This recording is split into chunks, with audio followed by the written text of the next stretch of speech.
Welcome in, everybody, to another week of F Buddies with Mike and Andy. Mike Wendt and Andy Ferg. Of course, the F is for food. We are the food show you deserve. Thank you to our sponsors this week, the Gary Girolamo Group of Cross Country Mortgage, Ben Franklin Print Company in Middleton, Twisted Fate Brewing in Danvers and at Suffolk Downs, Revere, Anthony's Roast Beef and Pizza in Reading, Jamie's Roast Beef in Peabody, Golf Lounge 18 at the North Shore Mall in Peabody, and George's Roast Beef and Pizza in Lynn. Andy, how you doing, sir? I'm all right. I'm doing all right. All right. Got a new shirt there, pal. I do. I printed a whole fucking ton of these because Ben Franklin Print Company had a big old sale. It's nice. I was going to comment, but I felt I better save it for the show. It's nice that Joe went with the big and tall font. Yes. Yeah, no, it's... Holy shit. Usually those are like I've seen this style of shirt before, and usually they end mid-chest or maybe at least at the abdomen. Yours basically goes down to your dick. Yeah, I'm a big boy. It's like a fucking smock. It'd be like a bra if I didn't have it down. No, I just mean the font is massive. Oh, no, I know that, but it would look funny if it didn't finish the hole. That's fucking great. It looks fucking great. I'm just breaking your balls. We're letting people know how we're here. We're get used to it. We're here. Beef, Jimmy, cheese, mayo. Is there anything on the mayo? Just your dick. It says small font, no short beefs. Small font. It's just Jimmy's dick, short, fat, but fills the gap. That's right. So yeah, I printed out 50 of these, and that's a larger number than I normally print. All right. Because I'm optimistic, because I'm going to sell them cheaper than I sell most of my stuff because I got a deal, which means you get a deal. Like Django, you're going to sell them cheap. That's right. The reason I have the champagne of beers that you noticed, I'm hoping to celebrate a sponsorship deal with High Life for the event. Going to get myself a sponsorship. So High Life has reached out, and I've had talks, and they're responding. It's like I sent the initial email with all the tiers and what you get and how much it costs, and they've responded back. And so we've been going back and forth. So it feels like they wouldn't be like continuing this conversation if they were out. No, not necessarily. Because they know what it costs. I'm very clear about that. Sure. I think what they want is an exclusive beer slot. What's that mean? And no one else can sponsor with a beer. Okay. Which I'm willing to do if they hit a certain level of sponsorship. I will not limit that to every kind of alcohol because I plan on getting booze and maybe a ready-to-drink cocktail as well to join the party. Sure, why not? But I wouldn't also do a second beer if High Life wanted to do the platinum, the best sponsor that was not presenting. Sure. The official beer of the three-way eating contest. I like that. And that's what we're trying to convey, and I'm letting them know that's the answer. Now, if they wanted to say the official alcohol product, that would be a little bit more. Yeah, get your wallet out. Yeah, because now you're cutting out a few other potentials. Yes, and again, I wasn't planning on multiplying all these different like. If I got a ready-to-drink cocktail, I wasn't going to have 4 ready-to-drink cocktails. Sure. Same way we do this show. I want to find a person to fill a lane. A slot, yeah. A slot. I want a lawyer. I want a bank. I want a beer. I want a vodka or something. I want a lot of things. But also, your boy's got to make his nut, and you don't want to fuck with his nut. Catalina wine mixer. Pow! Nice, sir. Yes. We bite these off. We don't. So, Jesus. That's progressing. I had a call. What? My dentist would fucking hate you. The best part is? Yeah, of course you do. Of course you do. It's probably not the only one down there either. Oh, no, there's definitely another one. Yeah, I have 2 little wine. Oh, there it is. Yeah, I got one of these things. You have this little guy multiple bottle openers, but nope, I'll use my fucking teeth. Yeah. You ever open a bottle of wine with a shoe? No. Well, I don't open many bottles of wine, so no. So there's a trick. You put a bottle of wine, fat end down, cork up. Okay. In a shoe, and you fucking slap it on the ground. In the shoe? In the shoe. And every time you hit the heel on the ground, the cork gets forced up like a quarter inch. And eventually, if you, with enough force. What kind of shoe? A sneaker, not a high heel, like a men's shoe, like a cushion sole. It can't be like a hard soled shoe because you're busting the fuck out of that bottle. No, those are wicked strong. You can't break a wine bottle so hard. If you try to break a wine bottle over someone's head, you'd kill them. All right, I think that's going to be like maybe the halftime show of the eating contest. Let's see how many wine bottles we can break in the streets. So, because you can break a wine bottle. No, you can't, but on someone's head without killing them. I'm just saying, there's a challenge there. Okay. we have a damn Bob. Yes, we do. So I had a call with the Major League Eating people last week, and we had, it was a long call. Oh boy, I was in my truck in the Total Wine parking lot for 55 minutes. Nice. On the phone, going over a lot of things, and now I progressed to this next step because I've signed the contract. It's official. I'm committed unless something goes wrong. They can sue me at this point if I back out. I'm committed. They're getting ducks in a row, and they were talking about like prize money for the winners, and if I should offer an appearance fee and lower the prize money to certain people to guarantee they come. So we're trying to iron those details out. There's one we've talked about that appearance fee would be a large corporation who wants to own him for the day. Sure. And that, again, that's on deck coming up. I'm working it out. I did find out though. That'd be pretty sweet. Like you put your logo on his chest and shit. Yeah. His fee is very much variable. Variable? If he doesn't have a thing going on, it's pretty cheap. Huh. Comparable to when he's busy, and if it's not that he can cancel because if he commits to something, but like if he's got 2 offers for the same weekend, you better bring a big one. Yeah, absolutely. But so that was good to hear. Thing is, though, it's like I guess his people are hard to get to, so you kind of have to submit an offer and see how it works out, and you can just say no or not. Yeah, but I mean, I would assume your Major League Eating people are at least have a contact. Are they still cool? Because didn't they ban him or something? They weren't cool for a minute, and then they're back in the cool book. They realized how necessary he is to ratings. Yeah. So when he didn't do it that year, ratings plummeted. So they basically all the eaters that eat with them are under contract, exclusive rights deals. Okay. You can ask permission to do a non-sanctioned event, but you are technically under contract with Major League Eating to only do their events. Sure. So it has to be like it's like a UFC fighter can't go fight in one of the other MMA companies. Yeah. Exactly. Yeah. Same thing. Wrestling, same idea. Yeah. Okay. So, but he's under like a, pay to play kind of thing. He's not right under their umbrella. He can do whatever he wants because they realize he's too popular to fuck with. Well, them banning him probably was good for his wallet because now he's like a free agent that can just, come and go. He can do a Netflix thing and he can show up for this thing and he can do that thing. So I found out a lot of things about that. We talked about where the event's going to be as far as in the building goes. And how we're going to promote it outside and, all the different things. Basically, I've been given, free reign to run this thing. Cape Blanchett, if you will. Yes. Carte blanche. Carte blanche. I have Cape Blanchett. So yeah, we are trying to get more sponsors and then get someone to pay Joey Chestnut to show up and win. That's pretty much it. There's someone screaming at their phone right now. See, I knew he'd do a fucking appearance fees.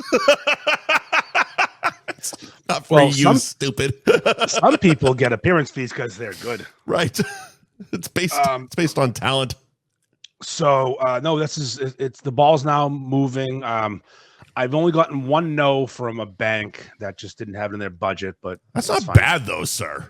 I've gotten a lot of maybes. Because I know we don't detail every single moment of your life here, but you've been hustling. So only one no to come out of the last few weeks of you hustling is really fucking good. Yeah, one no, a handful of tire kicking, a few follow-up emails. I have a call tomorrow with a local large plumbing company. Sure.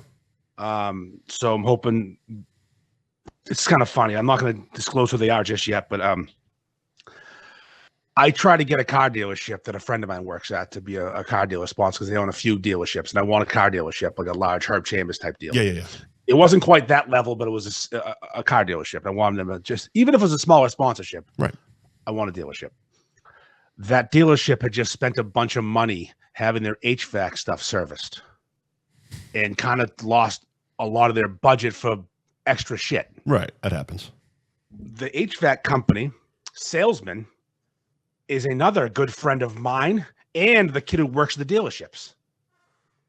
So basically, by him selling them this service, he affected their ability to give me money to sponsor. And now he's going to potentially come on as a sponsor. Now has hooking me up with his marketing department, and that's my call tomorrow to have a conversation. Again, they know what it costs, so you wouldn't have a conversation if I'm not being vague. I send things to everybody. Right. So it's just hopefully a full circle moment can happen where I gain and don't lose. Yeah. So that's tomorrow. I got a call in the afternoon, like 4:00 or something like that. And I'm just trying to get out there. Yeah. I'm going to try and get Brunt to be part of it. Sure. Because they like spending money on nonsense. Yeah. Have you don't have to give specifics, but have you talked about how much of a prize there would be? The minimum is $2,500. Okay. Other people have done larger prizes, and the theory is the larger the prize, the more people will come. Mm-hmm. But someone else's theory is not a huge prize, but certain people get a little pre bump, so they're guaranteed to make money when like they get here. Yeah, like they a little taste, so they get paid and they want to be in the event, and it's a cool thing, but they're also not having to win. Well, and that's also the interesting part about this, because as you said, these are contracted professionals. Mm-hmm. So they're there because that's their job. Kind of. That's like saying this is our job. I don't know how that all works, because it's like okay, so like we referenced UFC, right? So MMA guys are under contract to UFC. Dana White says, okay, you're going to fight him. Is that how it is? Like the MLE basically says, okay, you're going to eat here and you're going to eat here, or do the competitors have more of a say in where they go and what they eat? Full say. Okay. Yeah, I have no experience. So that's where I was going. That's where I was going next. Yeah. When MLE irons out everything and they know everything, prize money, just the whole thing. Now it's just time to. Then they pick their roster. They put it out there to the people. Okay. And they sign up, and I think based on your ranking, you'll get chosen. Okay. So like, is it an open sign up? Like it's an open sign up, but you don't get picked if you're lower ranked and someone above you takes the last spot. Gotcha.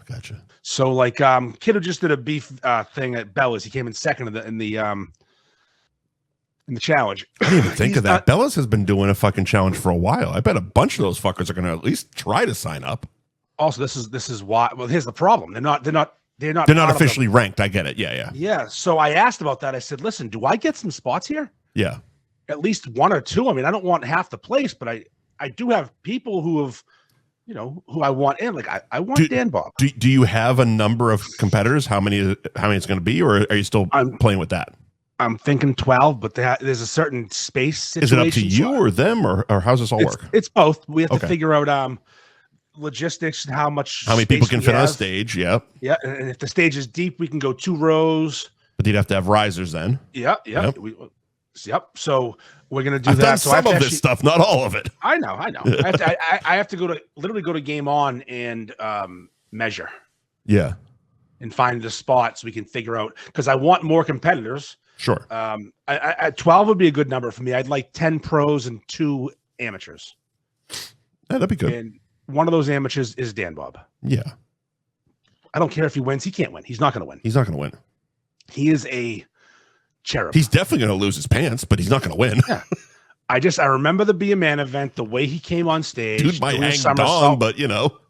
He did a somersault and took his shirt off. I mean, That's how he entered the thing. And I'm telling you, if he does well, even just okay, they will want him to do more. Well, yeah, he's an entertainer. That guy, Crazy Legs Conti, who's been doing this for years. I've heard the name. I can't picture him though. I keep seeing the results from recent events. He doesn't do well at all. But he's an attraction. He's an attraction. Also, I guess he's really good at media. He's really good at going on Kiss 108 and hyping the event. So that's the thing, is you're going to find great eaters and great personalities, not necessarily, they're not the same. Because Right. Joey Chestnut's not known to be a funny fuck. He's just a regular guy who eats a lot. No. But other people, so that's the thing, is you're going to find some that wide mouth geek. Yeah. So you're going to find the medium there. So I was thinking, we're still in the sponsor hunting phase. So if Sure. you want us, if you know anyone wants to throw me some large sums of money between 1,000 and 5,000, get your name on a banner, be part of the show, get shouted out at things, get shouted out at events. Oh, I also found out. So this is the example. If I was, so Chinet, the paper plate company. Sure. They do like disposable forks, knives, stuff like that. All right. And paper plates. They are a big sponsor of Major League Eating in general. Okay. So if I was to get a rival disposable flatware and plate company, they wouldn't be able to mention them. I could do things. They can't. It was just funny. Like, no, just make sure you know. I'm like, I'm not going to get hefty fucking forks. I thought you were going to say they were going to have to match it. No, they sponsor Major League Eating as a business. They're one of their main sponsors. So they can't mention. If I get a sponsor that's a rival of one of their sponsors, I have to talk to them. Like, oh, well, we can't have them. I'm like, okay. So there's a lot of ironing out to do. But again, ball's rolling slow, but the ball's rolling. A lot of things happening. And my work just got crazy busy, and I'm fucking falling apart. But hey, we'll do them all. We always do. Yeah. Speaking of falling apart, pal. Yeah. What the fuck are you doing? I still don't understand what a peptide is, but I know you've just been texting me all the time saying I just shot myself up with illegal drugs. Listen, I don't know either. You think I researched? All I'm picturing is fucking. First of all, the scene from Menace to Society, where the kid is cooking crack in the fucking apartment. He's boiling the water and he's chopping the crack, and then it's all Requiem for a Dream after that.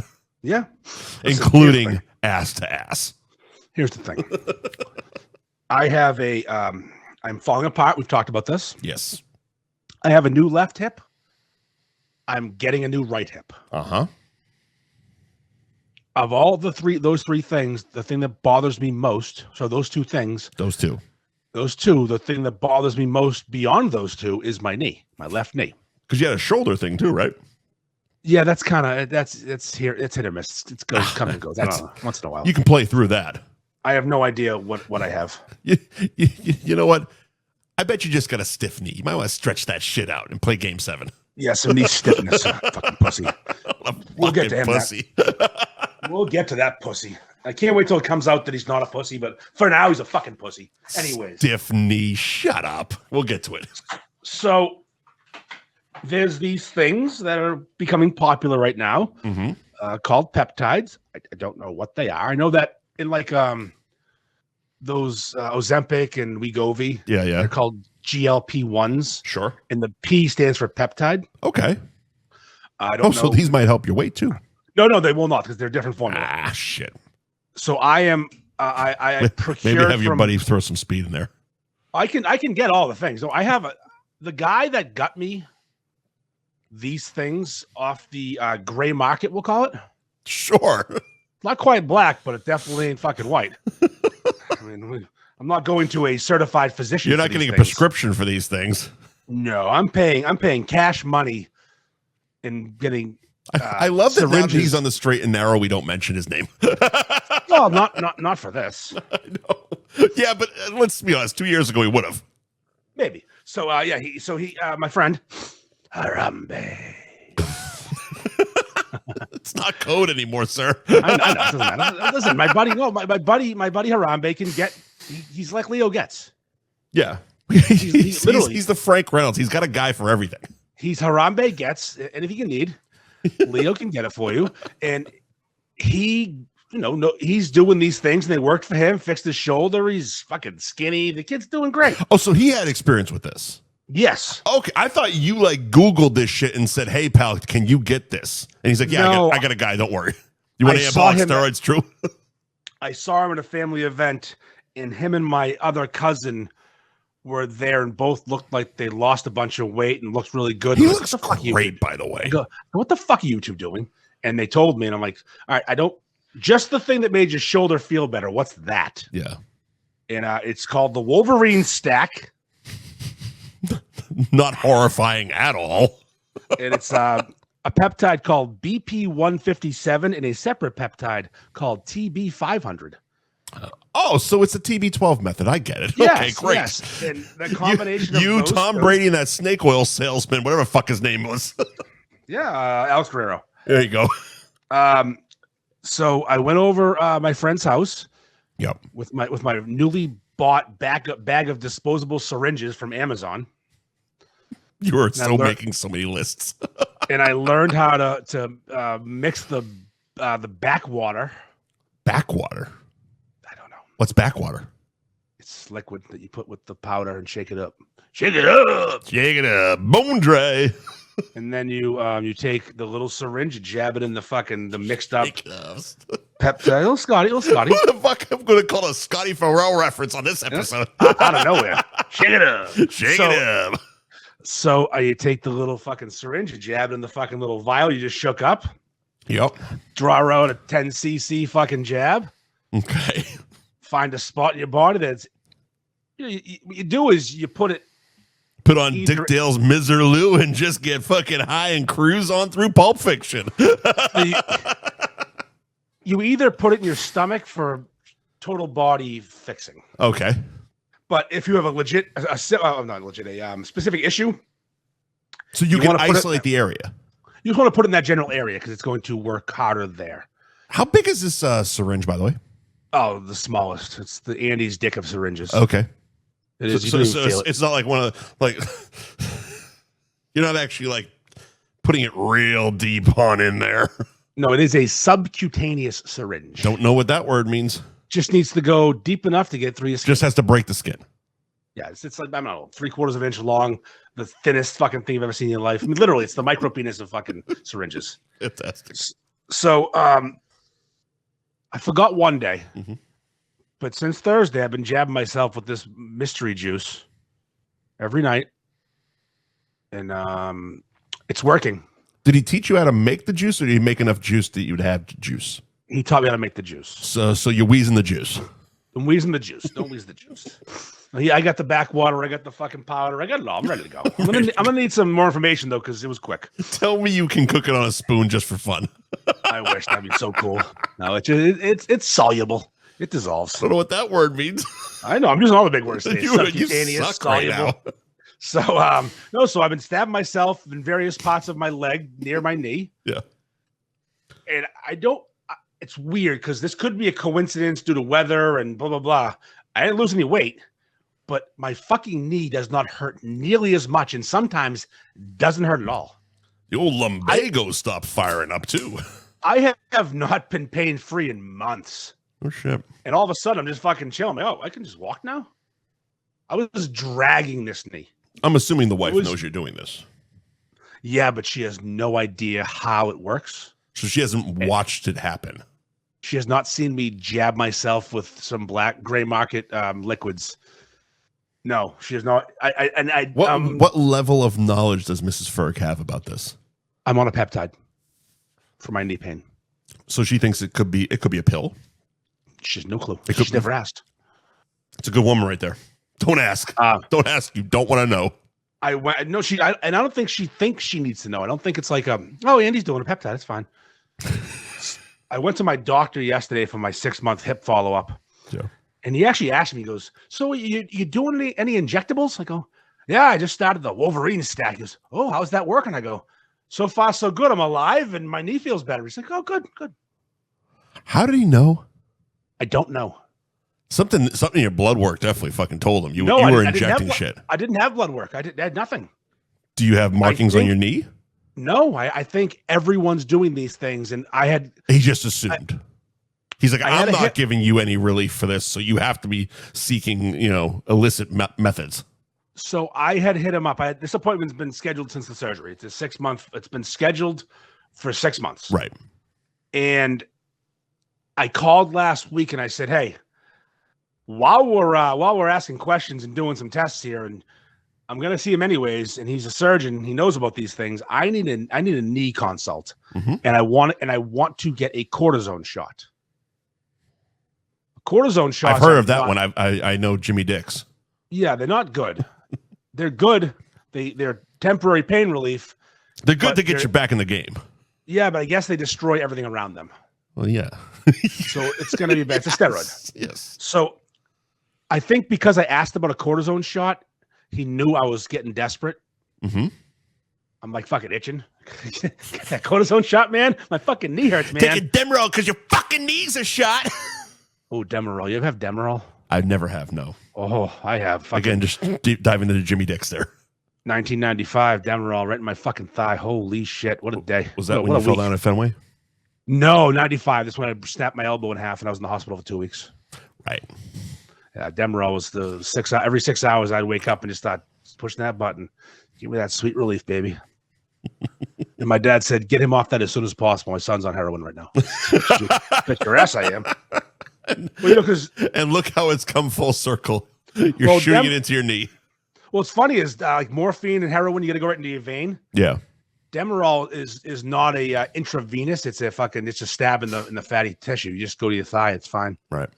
So you don't need to have the whole fucking aim. You just deal with it. Dilaudid. No, Paul Doobie's got to go. And Dilaudid's really good too. Dilaudid is fucking. Oh, same idea though. It's more of an IV drip. That's basically heroin because that was what. That is heroin. What Wyatt Earp's wife was on in Tombstone. Yeah. No, that's. Yeah, she had the bottle of Dilaudid. No, it's called something else. Sure. It was 80%? opium, but it's whatever opium is. I know there was a. You're probably right. Yeah, could have been. I think Dilaudid's a synthetic version of that was made way later. But I know what you mean. It's still. They're all heroin. Heroin, opium is heroin. Oh, yeah. Literally, morphine, opium, heroin. It's all the same thing. So Dilaudid's. It all ends up with you going ass to ass in front of a bunch of rich dudes. Let's be honest. Right.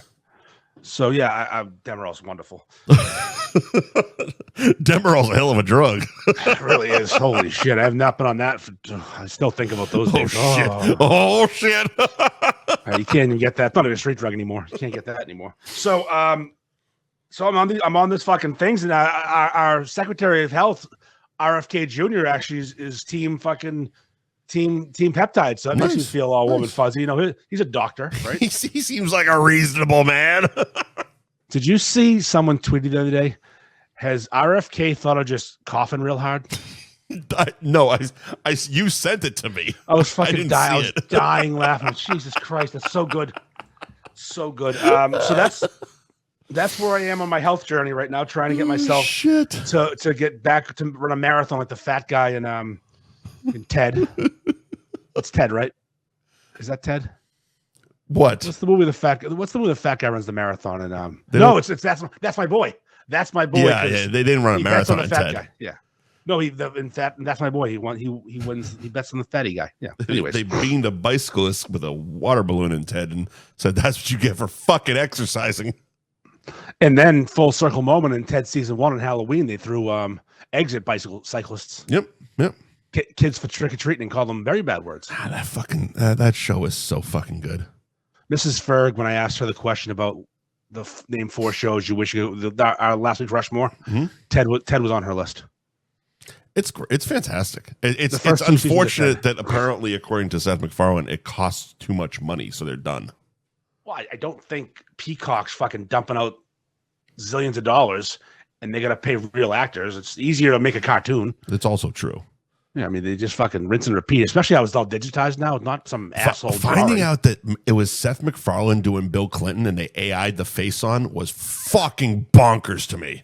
And a fucking Duncan's. It was so good. Here, you fucking shit stain.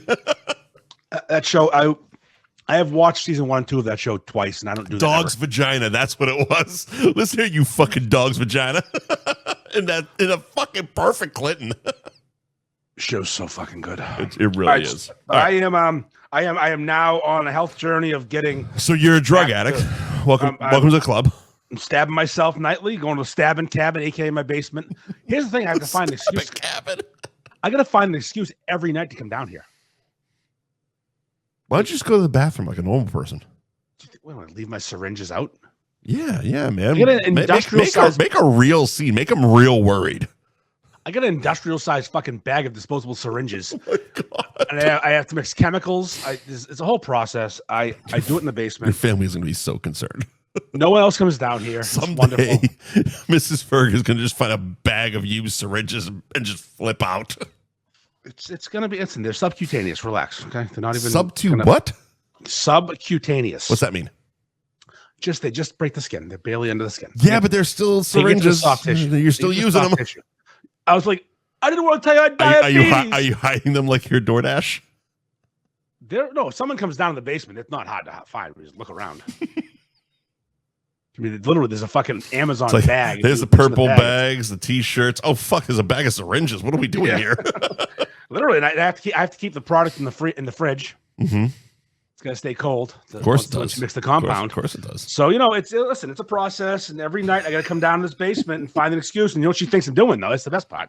What are you going? To chug another beer? We're supposed to be on diets. You're still getting shit. What are you getting McDonald's delivered?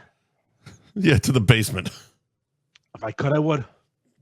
I know. Go around back. And what are you?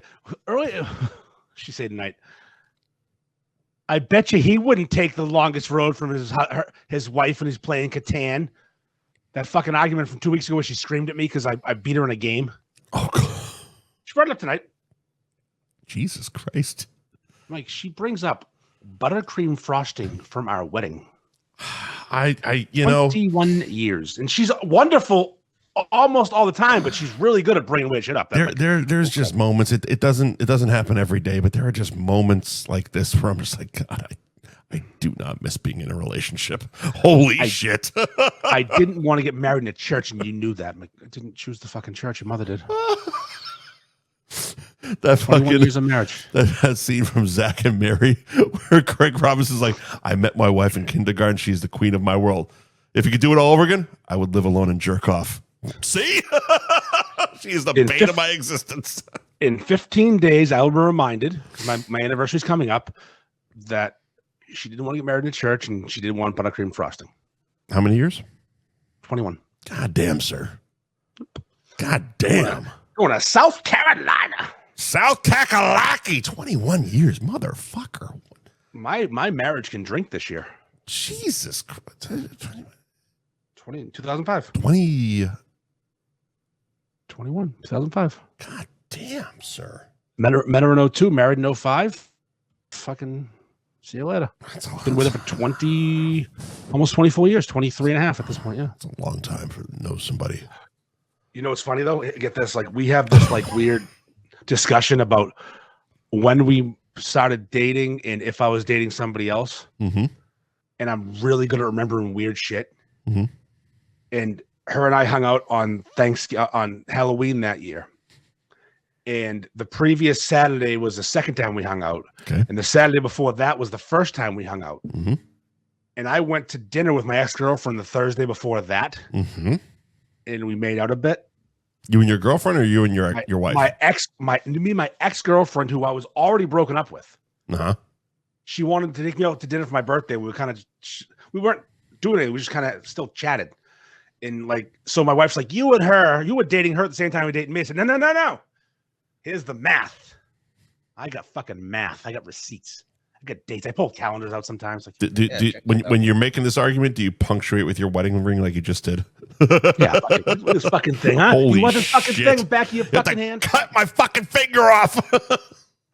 Listen, this thing's sliding off now that I'm fucking losing my visceral fat and getting all arthritis out of me. Fucking no more arthritis. My hand's getting smaller. You're not getting in shape. You're just getting smaller. Well, you're basically becoming John Goodman. Well, have you seen him recently? I know, he looks terrible. Holy shit. From all the arthritis, man. Swollen, bro. All right. Every time I think to myself, oh fuck, there's no natural way for me to lose the weight I need to lose. I got to get one of those shots. And I see a picture of somebody who's on this stuff. And it's like, fuck that shit. No, you got to get. I'm gonna stay big and sexy, baby. You got to get on a different peptide called Retatrutide. I know a guy. Retatrutide. Retatrutide. Maybe they can get me the Deadpool stack. I want that one. That might be maybe this is it. Apparently, Red Fruit Tribe is what I should be on after I get my arthritis in check. All right, well, we'll check up on you and your peptides, and then I'll figure out if I'm going to kill myself that way. Okay, yeah, do that. How was your weekend, by the way? Because I know you're a big Derby guy. I'm not, especially seeing as which we had a whole NBC fiasco down here in Florida. We didn't get it. Oh, really? Yeah, so it was super weird. So regionally, in certain regions, NBC is broadcast through a broadcasting company. It's not actually as national over the air as it is in most places, like Massachusetts. Okay. In Florida, it was one of them. And the company that owns it went to war with basically all the cable companies for more money. So the contract negotiations just wrapped up, but they have been going on for like 3-4 weeks. And when I say just wrapped up, like today. So now you have if you didn't know how to access Peacock, you didn't watch the fucking Kentucky Derby this weekend. I'm not a big Derby guy as much as I'm a big Derby party guy. That's what I mean. But you have the clothes, the thing. You do the whole pomp and circumstance of the Derby. Although I mailed it in this year with the outfit, I noticed there was no pictures of your outfit. Was it a beef shirt and fucking shorts? No, I had like a literally shorts. Yeah, that's not mailing it in. That's punching someone in the face. No, it was some shorts and some Hey Dudes and this like golf polo with cocktails all over it and like neon color. It was fine. Okay, it was not anti-derby. It just wasn't my usual all-in thing. Because you usually get the blazer, the fucking the salmon colored shorts, maybe some fucking boat shoes or some shit. All those, everything. I have all those. Yeah, well, I know you do. The problem is they're featured on Boston Magazine. Yes, that's right. One, I gained weight, and two, my hip. Doesn't that suck? No, it's also not just that, because my waist for a guy of my size, my waist isn't as big as you'd think. Mm-hmm. I carry most of my heft right above the waist and the huge belly. Yeah.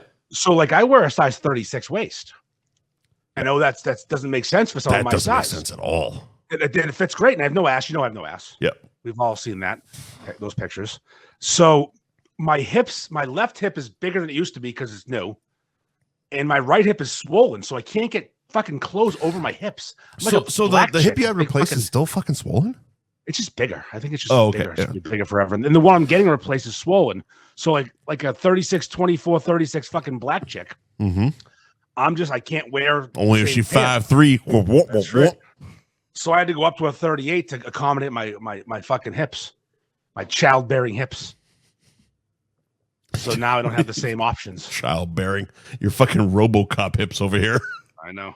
So I don't have the same it's not that it's swollen. Currently. It's just that there's a hunk of metal in there that's protruding.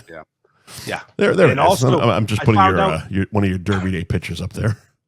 I asked my doctor. I said, "Why am I shorter? Why is my leg shorter?" He said, like, because we're doing the other leg and we compensated because they're going to be a little shorter. The apparatus is. I'm gonna get half an inch shorter. Oh shit. I'm not happy. I mean, almost a Gillis. Danny Gillis just entered your chat. What's up, motherfucker? Are you 6 feet now? I will still be 6 feet tall. I will still be over 6 feet tall, but I will be shorter than I used to be. Just not shit. Cool. So I had the Derby party. It was fun. It's always fun. It's over at my wife's cousin Dave's house. Same guy always hosts it? Always same people. This is year 15, I guess. Wow. I wasn't always part of the invite crew. It's a funny invite. You can be uninvited. You've mentioned that before as well. Yeah. And people have been uninvited. Many people. I'm still on the invite list based on my attendance. Mm-hmm. Also, I'm funny and fun, but I'm also kind of Dave, the host, is the greatest guy, and he's wicked nice. And they adopt. When I was fostering dogs a bunch of years ago, like they adopted one of the dogs I was fostering. They also have adopted 3 children to go with their 2 kids they had, via sex. Generally good people is what you're saying. Yeah, the nicest. Yeah. But Dave's got a funny laugh. And I'm really good at mimicking a laugh if I hear it. I can't do it now, but I can do it if I hear you do it. I can do it. Right. And it's really loud. and I can do it just as loud as you and from across the room. And I'm not even in the conversation, and I hear him. It's not even that, but it's just this. But it's his laugh. Yeah. And I just keep every time just browbeating him with it. So what were you like? His echo?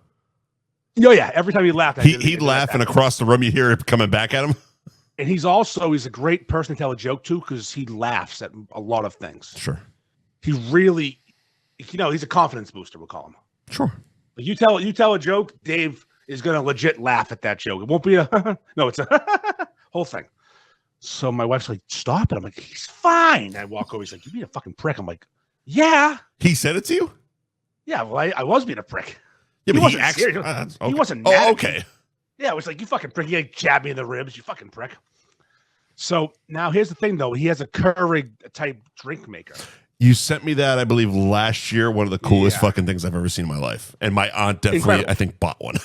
Incredible. So now I'm walking over this machine, and you put the little pod in. You got mocktail, weak, regular, strong. We all know what button Andy pushes every time. He broke the strong button. So he's making mint juleps as far as the eye can see. How do you make a mint julep in a Keurig? There's a lot of salad in that. There's a pod that has all the accoutrements, the bitters, the fucking the mint syrup, and then mint syrup. Okay. Yeah. So you're not actually smashing mint into it. You just. Yeah. The mint was available. You slap the mint. Slap at a base, man. And so I kept walking over and having one of them, and I had my Miller High Life, so I was having a good time with that. Mm-hmm. I ran out of Miller High Life, so I just kept going back to the fucking Keurig. So now, race is over. The Celtics have just blown the fucking 3-1 lead. I'm pretty pissed off. I'm trying to have a good time. Their oldest son comes down from this little room above the living room, and he's like 17. But he looks about 20. He's driving a car now. Room above the living room. What?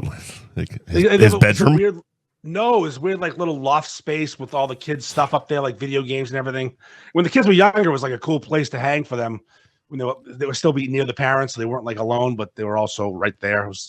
I don't know. I'm not the fucking architect of this house. They have a cool room above their fucking living room. Gotcha. It's like a little staircase. Sure. So the kids downstairs, they go, "Hey, I'm going to teach you how to shotgun a beer. You got college coming up soon." He smirks. He's like, "Okay." Dave, his father's like, "No, you're not." I go, "Dave, don't worry about it. He's got to learn sometime. I'm the best." This is like... I'm the best. I go, "This is like Babe Ruth telling your kid he can teach him how to hit a fucking baseball. Let it happen." "Andy, you're not teaching my kid how to shotgun." I'm like, "Dave, come on. It's fine. It's fine." Oh, Jesus. It's fine. I go, hey, grab 2 beers. Go on the porch. Don't say a word. This is in front of everybody. I'm being a prick. Yep. And the kids smirk, and I go, "I'm not kidding. Just get 2 bears. Get 2 beers. On the porch. Get the fuck outside." And then we'll be busy for a minute. Then we'll both walk out there naturally. And everyone's seeing this face going, "Dude, you're not going to teach my kid how to fucking shotgun a beer." I'm like, why not? You might as well have been sending everyone a group text. This is what exactly is happening. There's 30 people in the room with dumb hats on and stupid outfits. I'm yelling, "Hey, kid, let's go and raise a drink." So anyways, I wasn't allowed to. But hopefully at some point I'm allowed to when he's 21, teach him how to shotgun a beer. Because I feel like I think at that point he'll already know. That's the thing. I want to teach him so we can win. Yeah. Lost you. Everyone fucks it up. I know how to do it so good. Everyone fucks it up. Yeah. So sad. And I was blackout, fucked up, wrecked. Around that time, it was time to call an Uber. Mm-hmm. My night ended at that moment, and I'm very glad Uber exists. Yeah, sure. I don't remember leaving. I don't remember the Uber. I don't remember going home. I don't remember anything. Mm-hmm. Next day, I found a full Miller High Life on the counter. So I had some at the house. Still, I didn't bring them all. And I said, "Why is there a full High Life here?" And my wife was like, "Why do you think?" Was it open? Yeah. "Why do you think you fucking passed out?" I'm like, Why am I? So this is Sunday, right? So we wake up on Sunday, and I'm not well. Okay. My wife goes downstairs first. I don't know. It's like fucking late morning, like almost early afternoon. Like we slept in, and My wife's like, "There's bloody puke on the floor." I'm like, "Did I puke blood last night? What the fuck kind of night did I have?" Jesus. That's the first thing I think of. Like, I'm puking blood now. Is it the fucking peptide? What's going on? Also, the way she described it, yeah, probably. Yeah. So I get that. I fucking rub my eyes like the guy from fucking Hangover. Put my glasses on. And I look on the floor. It ain't my puke. It's too small. Very little puke. Yeah. It's foamy, bloody puke on the floor. Huh. Little piles. It's not good. Multiple. Look over my. Oh yeah, little ones, like 4 of them. Look over at my dog. He's happy as fucking hell to see me. He's smiling. His paws are going up. I look over the cat. She's being her normal fucking bitch self. She's not doing a damn thing. Who the fuck's puking on the floor? What's going on? So I open my cellular phone up. I'm like, all right, let's ask Chad what this means. Oh my God. It's hilarious. I talk to Chad all day. He's the best. I know you do. Well, Mike, he has answers. And I said, hey, Chad, foamy, bloody puke dog, what's up? And Chad came back with answers like that. It could be this, and this. I would strongly recommend a visit to the vet. Tell me more about the dog. What's his size? How much blood? Asking questions. We're having a conversation. Right. After about 10 minutes of me and Chad chatting, I go to my wife. I go, mount up. We're fucking out of here. We're going to the vet. Chad told me we got to go. I mean, it's pretty obvious, but what clued you into it was Leo? He smelled like puke. Okay, all right. Yeah, you could smell it on his breath. He stunk. Okay. The cat didn't. The cat was fine. She just chilling. Like she probably made him puke. But the fear is that she was the one feeding him fucking shit. She was like feeding him fucking glass. Yeah, it's just like Oz. We all know about that. So the fear was he swallowed something that he shouldn't have, like a sock. Sure. And that can cause this. So I'm freaking out. It's Sunday. Vets aren't open. There's an ER vet on Sylvan Street by the mall. Okay. Never been. It's called VEG ER, which makes no sense, but it's Veterinary Emergency Group. It's an acronym. Okay. Get in there. The place is really weird. Like there's no like exam rooms. There's some exam rooms, but most of it's open on tables, like just happening. Like dogs like being stabbed by shit, like peptides or whatever. Like they're just stabbing dogs with things. You go back to medicine society. You come in like Kane when he got shot. Bitch, we need a fucking doctor. He's dying here.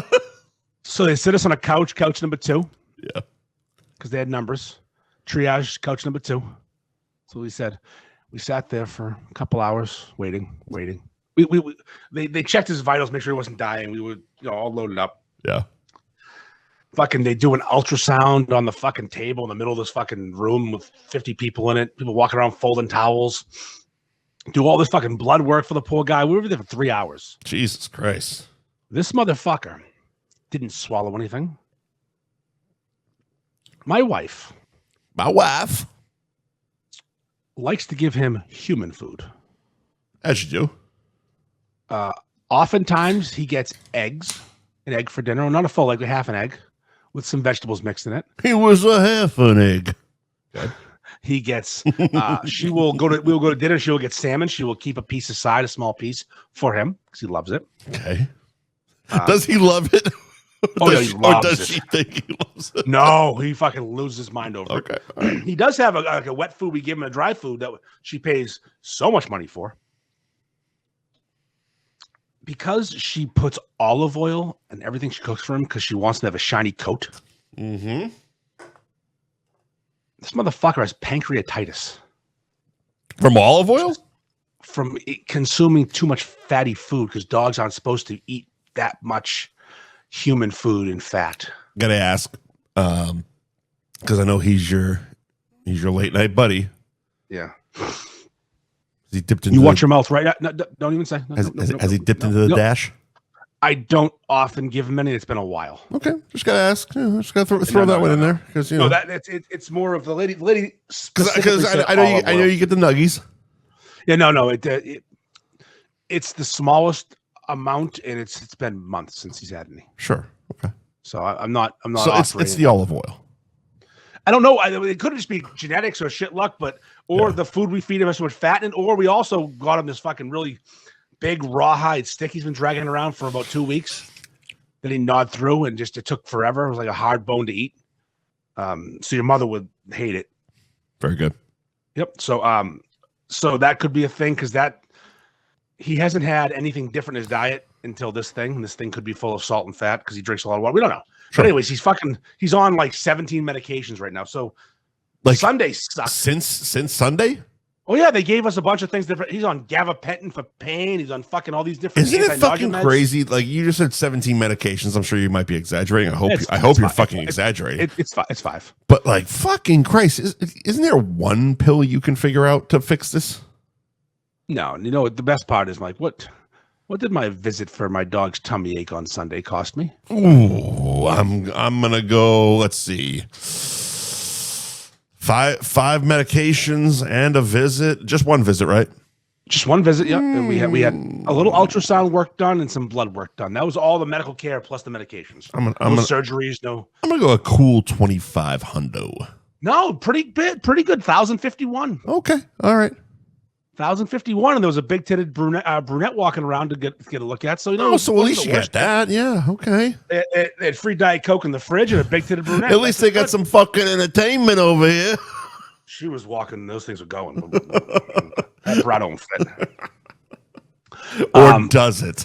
Or does it fit exactly how she wants it to? It's funny though. I'm in there and there's, she's wearing a hooded sweatshirt. Them jiggling, baby. Go ahead, baby. And I'm like. I'm thinking to myself quietly, I'm like, it's kind of warm in here. Why is she wearing a hooded sweatshirt? What are we doing here? Her sleeves are half rolled up. Because those fucking warlocks would make everybody hard. So I'm just like, something for the effort, here from $1,000 spent.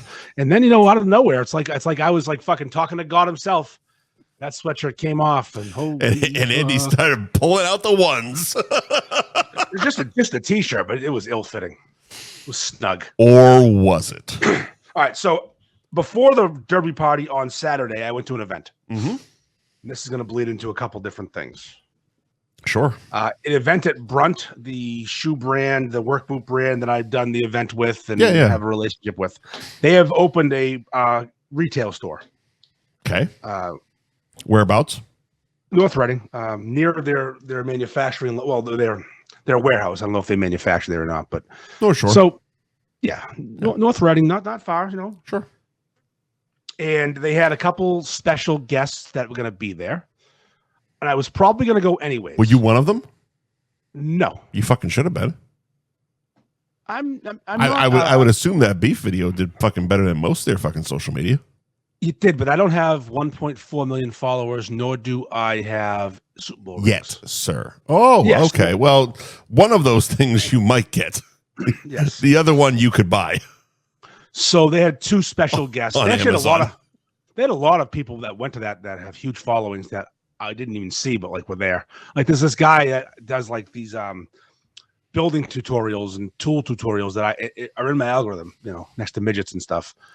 And he's from Buffalo, New York, and for some reason he was there. Is Tim the Tool Man Taylor an actual fucking influencer now? Brunt. Some guy named Winnie from fucking Buffalo, and he just shows things that are wrong and right. And it's well, of course he was in town celebrating. Well, yeah, that's true. Actually, that's probably why he was in town. So, it wouldn't surprise me one bit if he was at the Bruins game. Honestly, of course he was. So, he had rollerblades on like an ass. So the event had free beer, free food. Nick's place in North Reading was there doing free food. Nice. Apothecary Ales was doing 2 free beers per customer. Nice. Best part about my wife is she can't have beer, so 4 free beers per Andy. Sounds like just your type of party. Oh, yeah, great. Now, I'm in line to see the store. There's an actual line to see the store because... To see the store? It has a 60-person capacity, and there was 500 people there. What is this, COVID? Calm down. It did feel very COVID. Mostly Republicans, no masks, definitely guns. Arrows on the floor? No arrows. Nope. But it had a nice flow. And it was just a basic store: work boots, pants, shorts, sweatshirts. Cool place. Yeah. As we're about to get in line, get inside, and it's a little chilly. My wife's freezing. I see Rob Ninkovich, who is scheduled to be there. Sure. Walk by and I'm like, I should be over there. There's gonna be a fucking line. I wouldn't mind saying hello. This is the section Andy should be in. Andy should be in the Ninkovich section, not the fucking the ham and eggers waiting to walk through a fucking retail store. Oh, I could have easily pulled the fucking Andy card on the retail store. I just didn't want to be that guy. There's those 2 doors and the kid who was You've seen shorts and boots. No, I wanted to say. I know. I'm fucking with trying you. to enjoy it. But the kid who was counting to 60, Yeah. letting people in and out, he was part of the event I did. I dapped him up. It's whatever, I didn't need to wait. I waited because I didn't feel like being an asshole. Mm. So we finished the fucking tour of the store. I walk over, and now I've already had my 2 beers. I'm allowed. Sure. Go to my wife. I go, you're going to get me a beer. Go get me a beer. Hurry up. She has to walk over and show her ID, get her wristband, grab the beer. So I walk over, and my plan is to chug a beer with Ninkovich in the background because there is literally a 50-person line to meet him. You pulled the Andy card on that one. I said to the dude who is from Brunt, the marketing guy I've been dealing with, said, hey, I want to get Rob in a chug video, but there's no way to get the angle. He's like, just talk to him. I go, I don't want to be an asshole. He goes, just grab him. I go, yo, Rob. Come on, man. I didn't. Again, I'm trying not to be an asshole. I'm not scared. It's not being an asshole. It's just being just being you. It's being. Go on. I drop a hot, yo, Rob. Oh, like, what's up? Jesus Christ, we got to work on that one. No. I own it. I bring the sidewinder handshake in, squeeze his hand, twist it, look at his ring. That thing's fucking awesome. He's wearing his championship ring. I saw him. He had good knuckles. He had two rings on. That thing's fucking awesome. He's like, thank you. I said, hey, but a year ago, I chugged a beer. Ty Law was in the video. I kind of want to recreate it. Would you mind? He goes, I ain't got a beer. My man. This became a very different event. My man. So I go, here, take mine. I'll be right back. I run over to Apothecary. We're not asking questions anymore. I go, hey, Nink wants a fucking beer. Give me one. You also know those guys, right? Yeah, I did. Yeah. So what are you talking about? This 2 beer bullshit. I'm following rules. Also, I had a long day ahead of me. I was in a blackout that day. Just this rewind. What day is Saturday. This was Saturday. I was crushing Apothecary fucking. What day was the Derby? Saturday. Oh, fuck. I didn't put 2 and 2 together. I didn't know it was the same fucking day. I thought one was Saturday, one was Sunday. No, I went to the Brunt event, then went to fucking. Oh, no wonder you were fucked up. Yeah, Mexican restaurant to have some nachos, then the Derby party. Jesus. No wonder you were trying to get children to drink. Yes, I was a mess. So I bring the beer over. I'm patient, waiting for Rob to finish his pictures with some people. All right, you ready to do this, brother? I can throw a fucking shoulder at him, so I'll put you down. And we chugged the beer, and I went on my way. It is moments like this where being 6'3" helps, doesn't it? Yes, it does. Because because if you were Danny Gillis, you'd be like a fucking Make-A-Wish kid. I actually made him look small because he's actually in shape. Yeah, I know. I made him look like I joked that I couldn't block him. And a buddy of mine from fucking years and years ago goes, no. I think you might be able to block him. I'm like, that's a fat joke. It's a good one. Yeah. Good fat joke. Yeah. So I beat him. Here's the thing, though. There's 2 things. There were 2 guys there to be met. Okay. The other guy's name was Diesel Dave. I only know Diesel Dave from Brunt videos. He works. He's a brand partner with them. Okay. I was telling my brother the next day, I go, would you leave your house to meet Rob Ninkovich?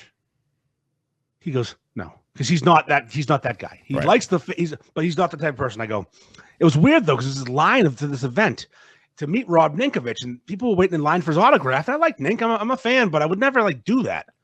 Like to stand in line. Okay, so you didn't go to this event to meet Rob. I went to this event to go to the event, and I was going to try and do what I did. So Rob was a bonus, but you were going to the event regardless if Rob was there or not. Yes. Okay. Come on. And I said to him, I go, yeah, he was with some guy named Diesel Dave. He goes, Diesel Dave? I'm like, your brother knew Diesel. him. Yeah, he goes, yeah, we're the Diesel brothers. I'm like, the Diesel brothers? So I looked into it. He had a TV show 5 years ago. Fucking Kevin Nash? What are we doing here? He had a fucking TV show on Discovery where they just blew shit up. Oh, okay.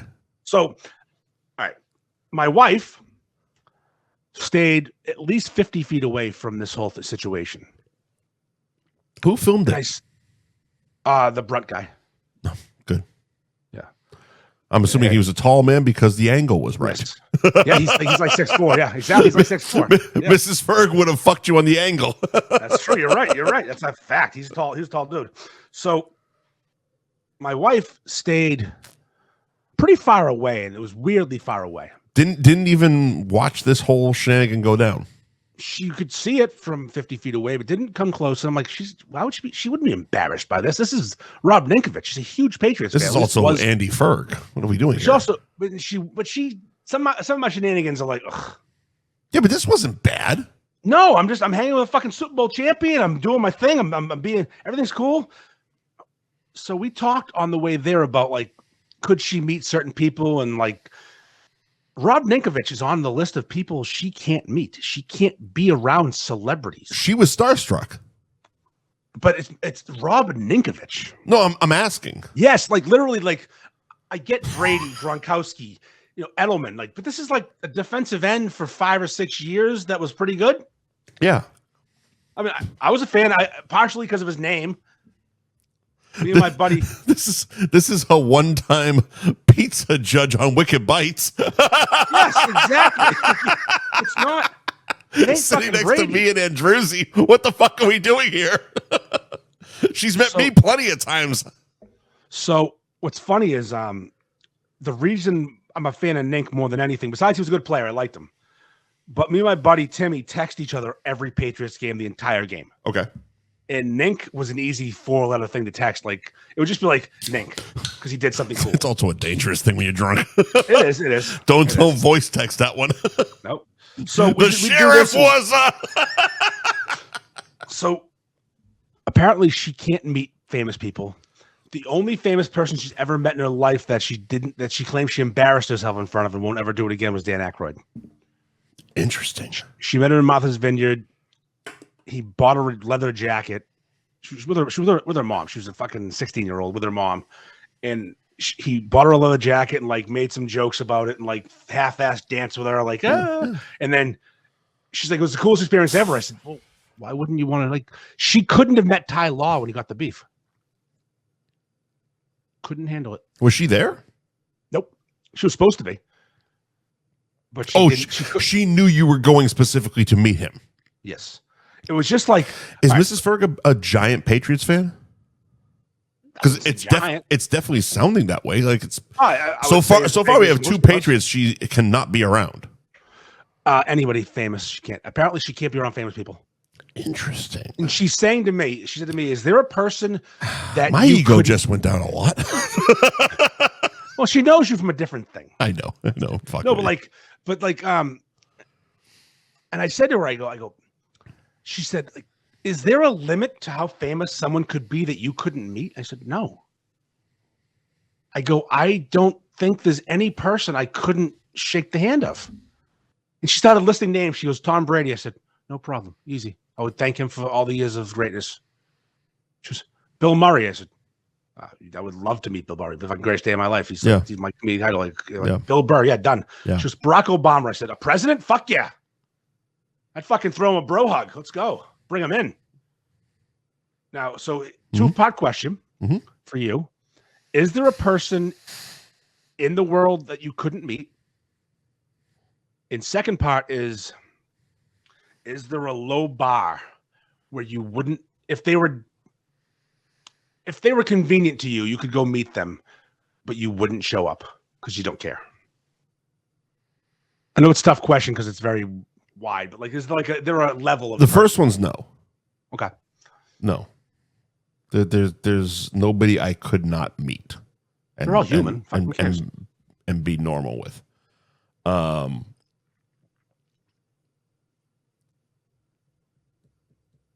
I don't know. Explain the second. Say the second question again. I'm going to give you an example. Because like. I don't leave the house for fucking anybody. Like I don't care. I don't care anymore about that shit. That's because you have met more people. That's the bitch of it. There's a difference, and it's like okay. So let me put it this way. Okay.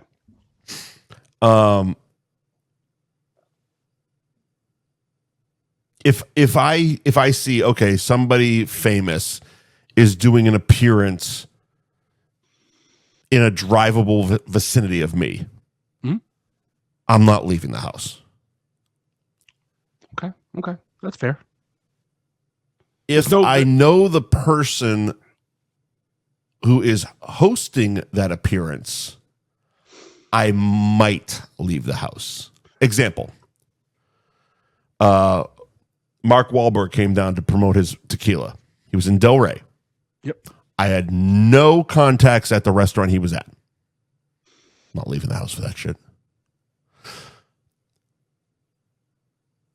If the Always Sunny guys are pouring their whiskey at Johnny Brown's, I would be there because I wouldn't wait in a line. I wouldn't. That's the best way to put it. I wouldn't wait in a line for fucking anybody. Anybody. Not a single soul. I would not leave the house and stand in line to meet. It's a good way of putting it. I think there's a couple people I listed them. I mean, like one of my biggest Florida regrets is that I didn't get over to Clearwater to do karaoke in front of Hulk. I thought it was not banging Casey Anthony. That's still possible. I know. That hasn't not happened yet. But Hulk's dead, and Hulk did karaoke every Monday night in Clearwater, and I never got over there. And it wasn't an appearance thing. Him and his son were just hosting karaoke, and that was always one of those like, I'm going to go over to Clearwater one of these days, and because I wasn't expecting Hulk to fucking die last year. No, you know what I mean. So it's like it wasn't, but Hulk did beer appearances at a Total Wine and shit like that, and I'm not gonna stand in line, a bunch of fucking sweaty wrestling fans. I'm not doing it. I probably wouldn't stand in line for almost anybody besides like a handful of people. I would approach who if I saw top three. Brady, Obama, Bill Murray. I bet one out of your three tops. I would like to meet. Like Brady was at the Wahlburgers opening. I was like I would like to shake Tom Brady's hand and thank him. I didn't thank him. I just shook his fucking hand. Whatever. He brought me more happiness than most humans. I tried slapping dicks with him, but he wouldn't do it. You know, it is what it is. You know. And I don't. Presidents mostly stink, and Obama was fucking cool. He smoked cigarettes, did cocaine. And that'd be a cool picture. See, that's one of those weird things. Like, so, my ex, she's a DJ. And she was DJing a 4th of July party in the Berkshires. And the neighbor, it was super fucking rich. Like, my God, this place was amazing.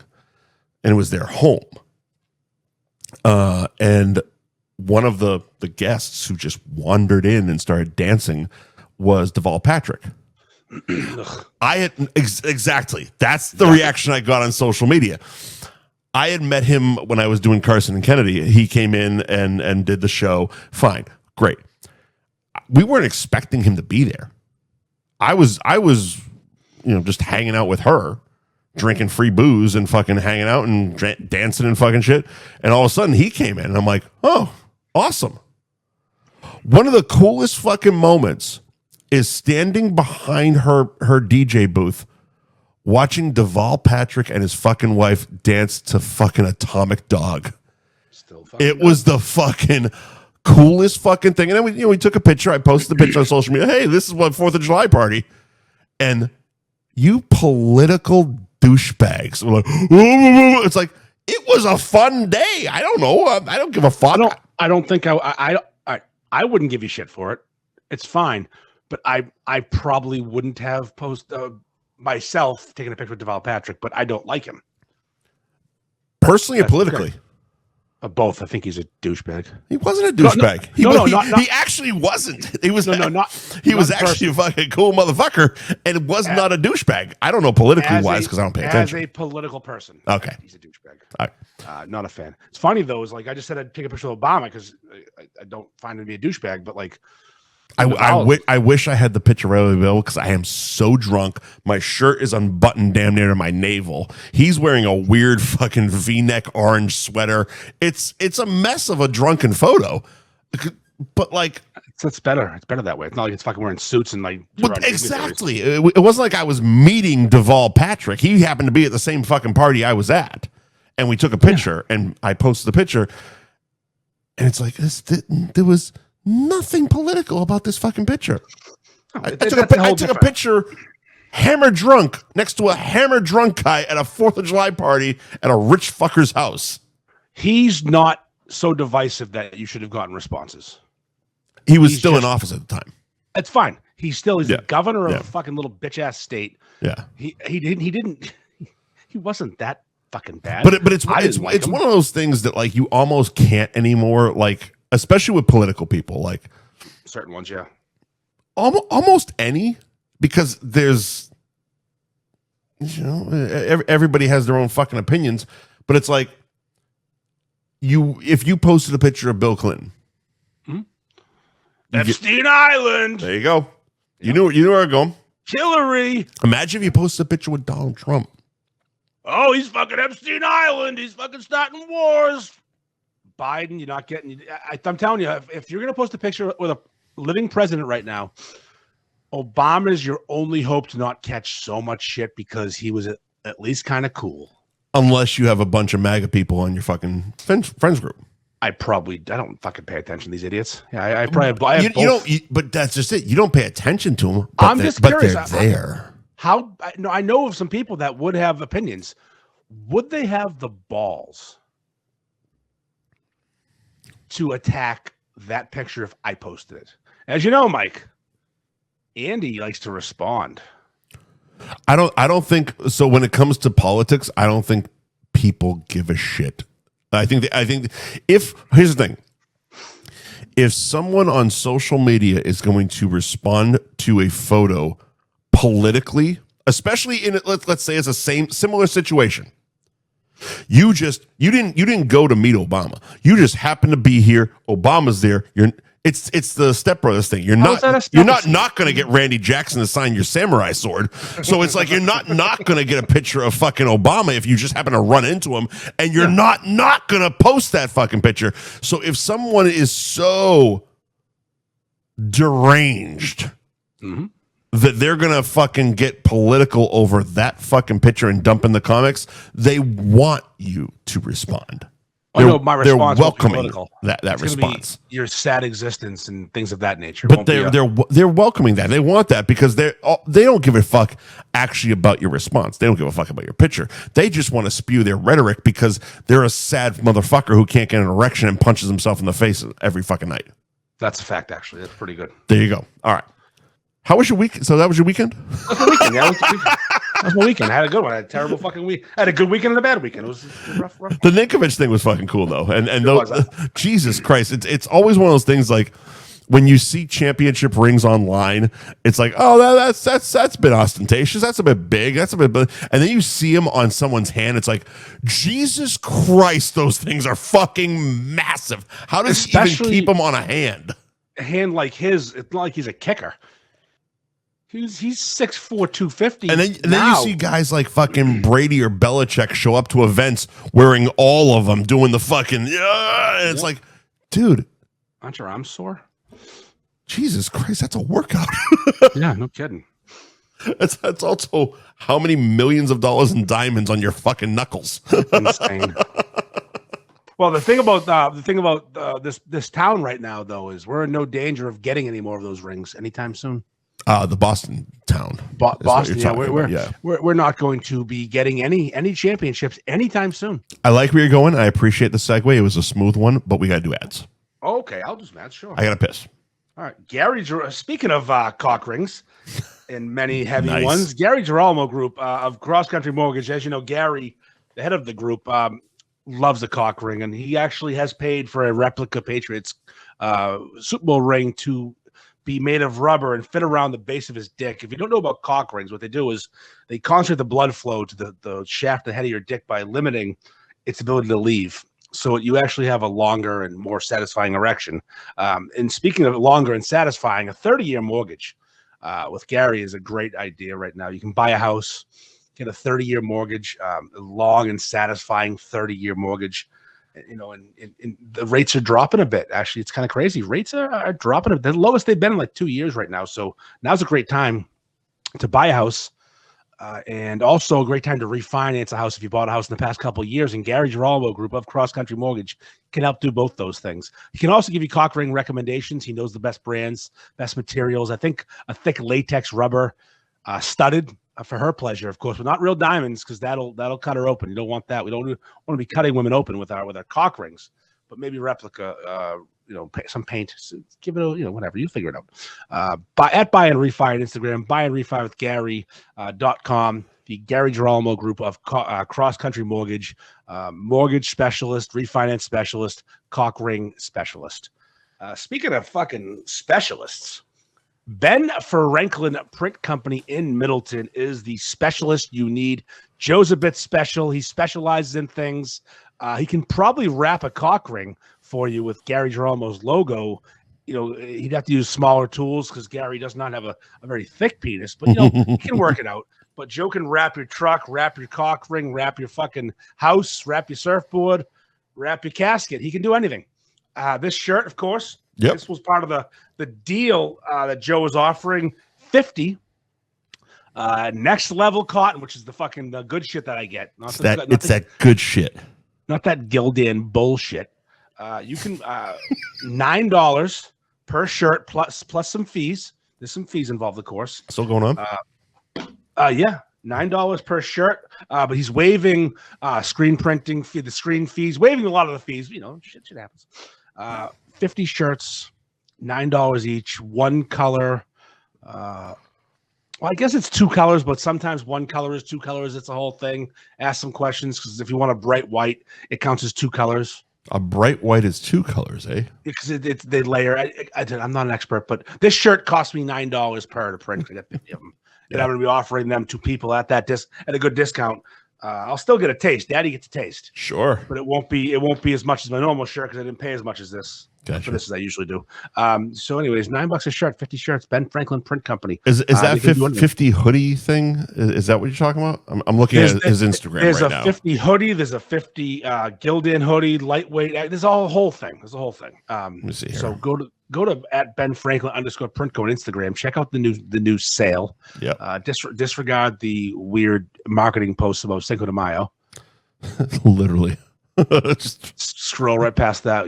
2 likes, me and you. Yeah, 2 likes. But this one is the 50 hoodies, $1,000 saved almost $300. Yeah, no, there's a whole thing. There's a whole thing. Yeah. Go to the page, check it out. That's Joe. They're doing the hoodies. Oh, there we go. Deals. Sunday. If you want to get really garbage brand T-shirts, you can get Gildan. This is the one you were talking about. Next level short sleeve tee at $8. Yes. There you go. Yes, you can get Gildan short sleeve. Oh, it's $8 per plus a couple of fees. That's what it was. I got 50 because I think it cost me $4.56 when it was all said and done. And I'm assuming if you want the good hoodies, you would get the Independent Trading Co. hoodies at $30 a piece. Nice. Those are nice. They're heavy. Screen setup fee is free during the promotion. Bright white ink. There's what you were talking about. Counts as 2. Yeah, absolutely. Yeah, this shirt cost me $8 each plus some fees. $4.56 out the door. I got 50 of them to sell. I'll give people the fucking break on the price because I got a break because that's how it works. And you can't. I'm assuming you can't stack fucking discounts. But if you're not going on this promotion, you can also get 10% off your first order if you mention F Buddies. That's right. You definitely can't stack promotions. Don't be like one of them assholes. Don't be one of those fucking guys. Mention 12 podcasts and ask for a fucking deal and then make them work for a month. Can you pay me because I've listened to 87 podcasts this month? And then at the end of it, hire someone else they're union owned to make your fucking iron-ons. And then have a business that goes out of business in 10 fucking minutes. There you go. Let's see. Jamie's. No, beef, Twisted Fate. Oh, Twisted Fate Brewing. Twisted Fate, kid. I was just there the other day picking up some tasty beverages on Saturday after the Brunt event, after the Mexican restaurant. Man, you've had yourself a week. Before the Derby party, I stopped by Twisted Fate Brewing and got a case of and you'll be I have things to send you right now. What do you mean? I have to get it. What do you mean by that? No, I have beer and I have shirts. Okay. So I've been hoarding things. So I'm gonna do one shipment. I don't want to waste postage. Going to a flat rate box. Put some beer. I picked up a case that's for us. Put some beer in there. It's mostly for me, but it's for us. Sure. Put some beer in there. Throw the new All My Friends Are Dead T-shirt in. Throw this in there. No. That shirt is going like fucking gangbusters. I've seen you just dropping that in random comments. Yeah, I'm an asshole. It's fucking great. So fucking good. It's a really nice shirt. Twisted Fate Brewing. I got some fresh cans. I got a collaboration going on with fucking like 9 breweries. They were doing a derby party that I think some people got fucking wrecked at. I don't know. Oh yeah. No, it wasn't a derby party. It was yesterday. Dave and his buddy Ferrick went golfing and Ferrick posted a fucking those two are fucking menaces. They really are. They shouldn't be allowed out in the world. That's my brother from another mother, Dave Ferrick. It really is. Yeah, he's got the same fucking dumb head I do. But no, 2 locations, Danvers and Revere. The Danvers locations often has an overstuffed powder in it, so be careful. Don't feed the animals. 120 Andover Street in Danvers. It's Route 114 in Danvers. And 64 Salt Street in Revere at Suffolk Downs. If you're Ubering, pop in 64 Salt Street. It'll get you right to the front door. And if you're heading over there, park in the Beachmont parking lot and walk your ass over. Yeah. Thank you to Twisted Fate. Love them. Now, Jamie's. And Peabody, Jamie's Roast Beef. Of course. Home of the Angry Ferg, the McDan Bob. Fuck yeah. Hell yeah, fuck yeah. Delicious chicken sandwiches. What else you need? Margin Street, Peabody. 44 Margin Street, kid. They got all the things at Jamie's Roast Beef on Instagram. Stuff and fucking things. You want to go there? You want to get the menu? Just pick the fucking menu. Bring friends. Go lunch buddies. That's what I'd do. I'd go like 4 people. Lunch buddies. I like that. I'd bring knives and I'd start cutting shit in quarters. Let's go. If we were doing a TV show, that would actually be a good fucking lunch buddies with Mike and Andy. That'd be a little easier to sell than F buddies. At fucking 9 a.m. on Nesson. No, we'd be at 9 a.m. there at 3 a.m. I think they're actually there now. I'd get an investment. I think they've rolled back to about 4:30 in the morning. Yeah, they did just prime time, pal. Prime time. Charlie Moore has to film every show, including his wife's tits and his son and all the things. All the stuff and things. Charlie Moore needs time. Billy and Jenny have 3 shows on the network, but they just keep getting rolled back. Oh, speaking of them, apparently they're big with Major League Eating. Oh, right. Oh, really? Yeah, your boy might be on some things. Is that a good thing? I think they like. So. I think they like me. I think I don't see why they wouldn't be happy. I've never really talked shit, and I'm friendly with the Costas. Yeah, I mean, Chris plays my golf tournament every year. I'm more friendly with his brother's family, niece and nephews. I went to school with them, but Chris is now Tom Brady's business partner out of nowhere. He is also, by the way. Yeah, and you know the other folks, the Big Night Entertainment is big with that one. Mm-hmm. So that'd be good. That'd be cool. Yeah. Hey, I'm in. Anything you can do is going to add to this fucking event. It'll be great. That's right. But for Jamie's, head on over to jamiesroastbeef.com and sign up for their beefy rewards. Every 10 visits, get you $5 off your next order, kid. Again, 44 Margin Street in Peabody. Are they a 7-day-a-weeker? Yeah. Nice. Do we only have 7-day-a-weekers? Anthony 7, Jamie 7. Yeah, all 7s now. George is 2? Yeah. No shit. Good for them. All right. Yeah, that's kind of being phased out by the new crop. The old school are doing the 5 or 6 days. Like Londies, Bellas, Pete's. They're not old. They're like the uncles of the industry. My brain has a theory on it, and I want to ask you, because what you're saying is the guys who you've put on your beef Rushmore, who have won many, if not all of, almost all the Beef Madnesses. A lot of them, yeah. And my assumption being the 5-6 day a week shops are because they care so much about quality, they insist on working every day they're open. 7-day a week shops, are they faring less, or are they hiring better people? I mean, where does that all factor in? Because that feels like what it is. You're accurate. I'll just go with what I know. Yep. Every beef I've gotten from C&S, Bill's made. Mm-hmm. Every beef I've gotten from Londies, Ted's made. Every bit I've gotten from Bella's, Harry's made. Yep. Every beef I've gotten from Pete's, His wife Rella made. has made. His wife's made. Yeah, Rella, or I forget her name, the woman that works back there. But it's again. Is his wife's name Rella? Rella, yeah. That's an awesome name. Yeah. That's fucking that's an awesome name. Okay. It is, yeah. So Yeah, I like that. So the hands-on shops where owner is very much hands-on. Yeah. They need a day off. Yeah. A lot of shops. Now, Anthony's is a special case, though, because Anthony has a partner. Mm-hmm. So he's not taking the brunt of it. There's two owners, so they can share the responsibility. Sure. So that's different. And Jamie's has a manager who cares and multiple people who are very involved. And they have a program that Matt had written for the place. So it's almost like a Bible.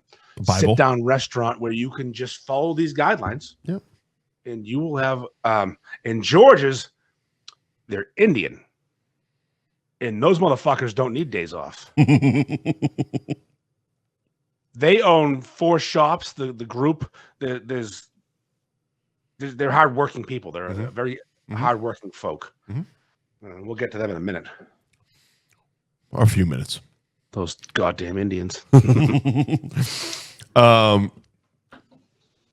It sucks that we had to do that because it was such a smooth transition. But sports talk. What I said before we did ads was that the Boston 4 major sports teams are in no danger of getting a championship ring anytime soon. That's right. We were talking about rings. I'm going to go through it. Just a quick one on this because they're not worth even fucking scum of the ball. All 4 teams are scum. And I will rank them based on least scummy. But they're having fun. It seems like they're having a lot of fun with One their guy money. had so much fun this year, and it's the worst season he's had in his career as far as playoff success. Oh, word. But he went on Twitch and streamed about how much fun he's having. Oh, is that the guy with the fucking sprained knee and shit? No, that's his partner in crime. There's 2 of them. They both stink. Okay. Right now, the team, in my opinion, that is the least dumpster fire of the 4 major teams in Boston. Mm-hmm. That would be your Boston Bruins. I'm gonna throw up because this comes out every year as soon as the playoffs wrap up. It's called Breakup Day, and the Bruins release all the injuries their players were playing with. Oh yeah, MCL tear, fucking foot fracture, high ankle sprain. There was a year. It was. It wasn't the year they won the cup, but it was either the year before or the year after. And Bergeron ended with 3 broken ribs and a punctured lung, and he played until the last game. Hockey players are a different breed. Dave Peverly died on the bench, literally, and got resuscitated and played the 3rd period. DiChiara broke his jaw and kept playing. Fucking people. Who's the guy who broke his leg? They just break their leg and skate off. Finish the shift. I want to say it was one of the. It was Boston Tampa Bay playoff series. It was Campbell. But I think it was Stamkos for Tampa took a Zdeno Chara, which is the on record hardest, fastest slap shot ever. Took one right to the mouth, left the game, wired his shit up, put a cage on his mask, and finished the fucking game. Hockey players, he should have been dead. Players shouldn't. They play their sport at the exact same time, and often share a building. And it is funny how the opposite, how big a pussies one of them are. So the Bruins, who again I've told you this, are the least of my favorite teams. I'm not a big hockey guy. Sure. They don't have a good roster right now. No, they got many years of rebuilding or just a lucky season in them. Sure, and they made the playoffs this year. They overachieved. I'll give them that much. They played hard. Again, they're not perfect. Just their coach did a good job. Their goalie's pretty good. Pasternak is a fucking like a deer on skates, but sometimes he puts the puck in the net. It sucks when the team loses. It sucks when the team loses, no matter what the fuck the season has produced. But as far as the teams, the Bruins overachieved because they weren't supposed to even make the playoffs this year. And they missed the playoffs last year. They had a huge improvement. Great. The coach seems to know what he's doing. Yeah. You can get talent. People are free agents sometimes. You can build the team. You can build through the draft, even though they got fucked tonight by the lottery. Yep. If Toronto had received any pick outside the top 5, they would have gotten their pick. Toronto got the number 1 pick, which means we don't get the pick. Wonderful. But I think the overarching story of what we're about to talk about, the Bruins also have shit ownership. They do. They do have. Well, they don't have They don't. They're not the worst owners. Not the worst, but they're not the best. No, the worst owners are the Red Sox. Oh, well, luckily I have his image as well. Well, just before you do that, I'm gonna just hit real quick. But the second the second best franchise right now in town is the Patriots. Oh yeah, because I mean, they just got this scandal's happening, but it's not a football scandal. Their only problem is their coach likes to fucking get his dick wet, and they're gonna have a bad season this year because of their schedule. Big fucking deal. Yeah, Belichick got his dick wet. The fucking owner gets massages. It's fine, whatever. If you're not cheating on somebody, you're not fucking doing the Patriots way. Tom Brady broke up with Bridget Moynihan while she was pregnant inside of fucking Giselle. Yep. Like, these aren't good people. But again, franchise-wise, they have a good coach, good quarterback. It's going to be a bad year for them because, one, the scandal maybe, and also the schedule is very tough. And Belichick's chick is a big fan of F-Buddies, by the way. Yeah, she does. She's a listener. She does listen. Jordan Hudson, what's up? How's your tits? What's up? How are them tits? She gave me most of the information on the Vrabel situation, by the way. I went on a deep dive on her fucking Twitter, and it is wild. She is not fucking around. And I would say on conspiracy theories, but they seem pretty fucking accurate. Oh yeah, he's out there dicking down this fucking broad. He's doing it. Just the fact that like radio hosts are getting fired because they're talking about it. None around here. They're all talking. Oh yeah, really? How's your buddy Nick doing? Was that why you got fired, you think? New York Post said it was.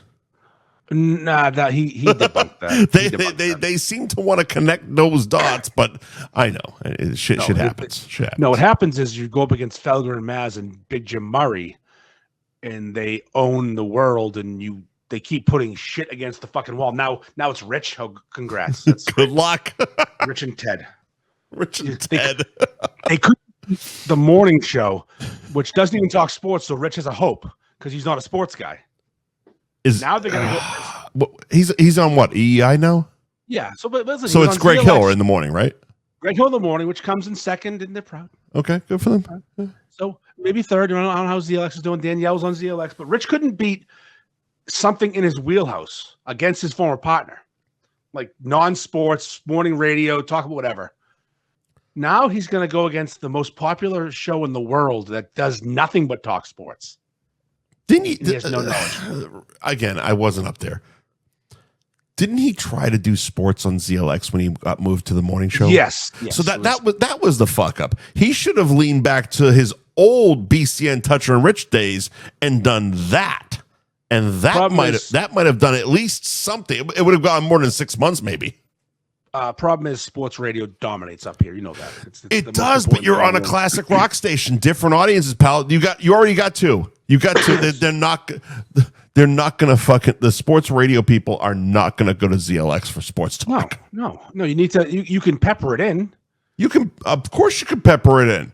Of course, you can pepper it in. Billy Costy gets every fucking mom in the world because he doesn't talk about sports. He talks about TV and fucking award shows in the Met Gala because you need different things. Well, I mean, he learned from Maddie, who did it till he was fucking 90. That's why I love Maddie because he just I didn't want to talk about that.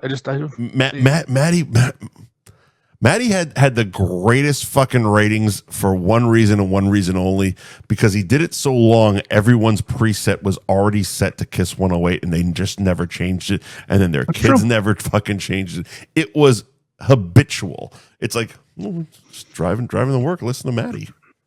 And then all day long, that was every top 40 song. Those are the songs. The top 40 for a reason. Yeah. You listen to songs you want to hear if you're that person. Yep. All right, so tied for last, because I'm fucking over both of these franchises. Tied for last. And growing up, they were probably my top two. The Red Sox and the fucking Celtics. Let's go Red Sox first. All right. Because you have the image ready to roll. It's already up there. The team is dog shit. They traded away all their best players. We went over it last week. Mm-hmm. They're relying on a 21-year-old to take over as the fucking god in this town. Who's that now? Roman Anthony, a.k.a. the Roman Empire. Don't even. So stupid. Not going. He does look statuesque. He's got a big nose. And when you say take over, what do you mean by that? What is his Be the role? face of the franchise. Be the Ortiz. Pitcher? Be the he's a left fielder in a DH. But he's like remember Nomar Garciaparra was the biggest deal here. When David Ortiz was the biggest deal, like the person who they asked the questions after the game, who they hold accountable as the team leader. Was Nomar? I mean, Nomar was a good player. Yeah. But was he as good as the fact that Boston people liked saying his name in the accent? For a little while, yeah. He was saying good Nomar. I think he rode that a little bit further because of Nomar. I mean, he did get traded and then we won the World Series, so. Okay. I was asking questions. Yeah, we won the World Series after we traded him because he wasn't the guy we needed him to be. Oh, fair fucks. Okay. He was actually a huge pussy at the end. That's why we traded him. Okay. It was a game that he sat out. This is the last season he was here with some gay reason, just fucking vagina tightness. Maybe stiff knee. Derek Jeter fucking, yeah. In that same game, Derek Jeter, who was the contemporary, the two biggest shortstops, they play the same position, Red Sox, Yankees, dove into the stands and made a ridiculous catch, almost fucking killed himself. It's like, that's our shortstop is afraid to fucking play. But so I think before we get to the image I have up there with the Henry quote, only because one of your fellow 150 most influential Bostonians, CEO Sam Kennedy? Yeah, Sam Kennedy. Talk about him a little bit. So John Henry, so Larry Lucchino used to be the bulldog for this team. He was this fucking mean baseball guy, prick, wanted to win. And Larry Lucchino sounds like a mob boss. Yeah, he was great name, great dickhead, but a great fucking sports executive. Yeah, and he would spend your money really well. Okay. He was rich himself, but he was spending John Henry's money really well. And they won a bunch of World Series because Larry Lucchino would spend some fucking money. He hired Theo Epstein, the whole thing. Yep. Now this nerd, Sam Kennedy. Look at the picture, by the way. Come on now. He's a fucking geek. Really? Is this the guy you want running a Boston fucking sports team? Like, no, they don't care about winning now. That's the thing is they've given up on winning. They care about these weird analytics and weird fucking stats and this launch angle, which is a way of saying, either a home run or a fucking strikeout, swing at this pitch, don't swing at that pitch. They're run by nerds now that just look at stats. Sam Kennedy's head nerd. Yeah. The guy below him, who's Craig Breslow, is also head nerd. And their job is to do two things. Have the team be okay. Sure. And don't spend John's money because John don't want to spend money anymore. John looks at Fenway now that they've won a few World Series as a cash cow. Yeah. The place is filled every day. It's a fucking tourist attraction. They charge $23.50 for a fucking Sun Cruiser. Wait. $23.50 for a fucking Sun Cruiser. $23.50 for a 12-ounce can of vodka-based iced tea? It might be 16 ounces. I've not seen it, but I saw the menu. It's $23? Yeah, for Sun Cruiser. Mother of God. My suggestion to you is to pregame at Game On, host of this year's Major League Eating's three-way slot edition. Yeah. And get fucking wrecked on fucking reasonable priced beer and delicious roast beef sandwiches and roll in there with your fucking nips in your pocket and don't spend a fucking penny. Here's what you should do. Go to Game On. Yeah. Spend all your money at Game On. Get all fucked up. Don't be admitted into Fenway Park. Well done. And then watch the game back at Game On. So this fucking team stinks. Their best pitcher they paid money for is hurt. Yeah. Their savior, Roman Anthony, stinks this year, and he's also fucking hurt. Sure. They fired their coach. They try to keep Varitek They fired the whole on. staff. They fired most of the staff. They kept on people who were Breslow people, Sam Kennedy people, not Cora people. Okay. There was a whole clique there, and there's this philosophy about hitting called a company called Driveline that they teach this style of hitting. And if you were a Driveline guy, you still have your job. If you weren't a Driveline guy, you're fired. I don't know. That all sounds like gay shit. Get this, Mike. Get this, right? Get this. Driveline? What the fuck are we doing here? This is fucking professional sports. No, not anymore. No. You swing at this pitch and this pitch only. You don't swing at that pitch. If the pitch is this way, you don't swing at it. You don't go opposite field. You don't hit the green monster if you're a lefty. Oh, my God. This is fucking absurd. John Kruk would punch somebody in the throat. So a couple of years, last spring training, Jim Rice. Smoke some cigarettes. Jim Rice, Hall of Famer. Yeah. He's still part of the broadcast. He does Nesson. Yeah. He, I forget who he was talking to, one of the younger players. And he said, hey, you're fast. You can do this. Hit the ball on the ground sometimes. Try and leg one out. Steal a base hit. CNI, whatever. Like he had this giving him baseball talk. Leg one out. Yeah, like old school baseball talk. You get wheels. You hit the. He was doing this on the air. No, in person, talking to some young kid. Just at the fucking batting cage. Yeah, try this. Jim Rice was literally the hitting coach of the Red Sox in the 90s. Yeah. He's a Hall of Famer who hit almost 500 home runs, was the hitting coach at one point. He might have qualified. A bit of knowledge. Yes. And he's still got it. And they had a talk. Jim, please don't talk to the kids. They don't. Oh, shit. We have a whole situation here. We have a whole program. We don't need you putting the ideas in their head about hitting. An MLB Hall of Famer. A guy who did it. He did. You can't talk to him. And he made that very clear that happened. He's like, fuck you. I'm not. A guy who did it successfully. 484 to the point of getting in the Hall of Fame. Not like a guy who didn't get in a Hall of Fame, who maybe was a Bob Uecker-esque type of hitter, but it was a good play-by-play guy and a good broadcaster. But no, someone who actually made it and did it at a high level. Don't talk to our players. We need them on the virtual computer over here. His number's on the fucking facade. He's one of the retired numbers. Yeah. Funny thing is, Craig Breslow, the current general manager who's making these decisions, is a former pitcher for the Red Sox. Okay. His number's not anywhere because he stunk. You know nothing. You're a fucking numbers guy. You think everything's a fucking computer program. It's bullshit. That's the Red Sox, and John Henry needs to sell the team because we'll never win a championship again with him. We'll never do it.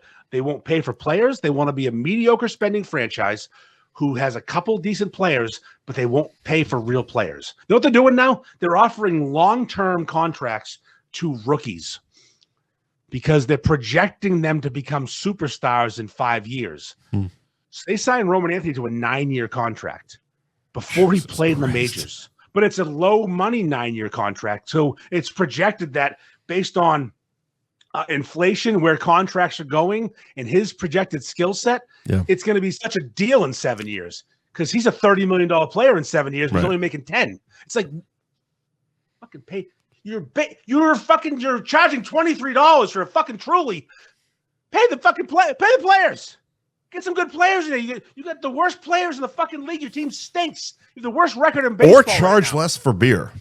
Yeah, I guess one or the other. One or the other. You can't have both. Worst record in baseball.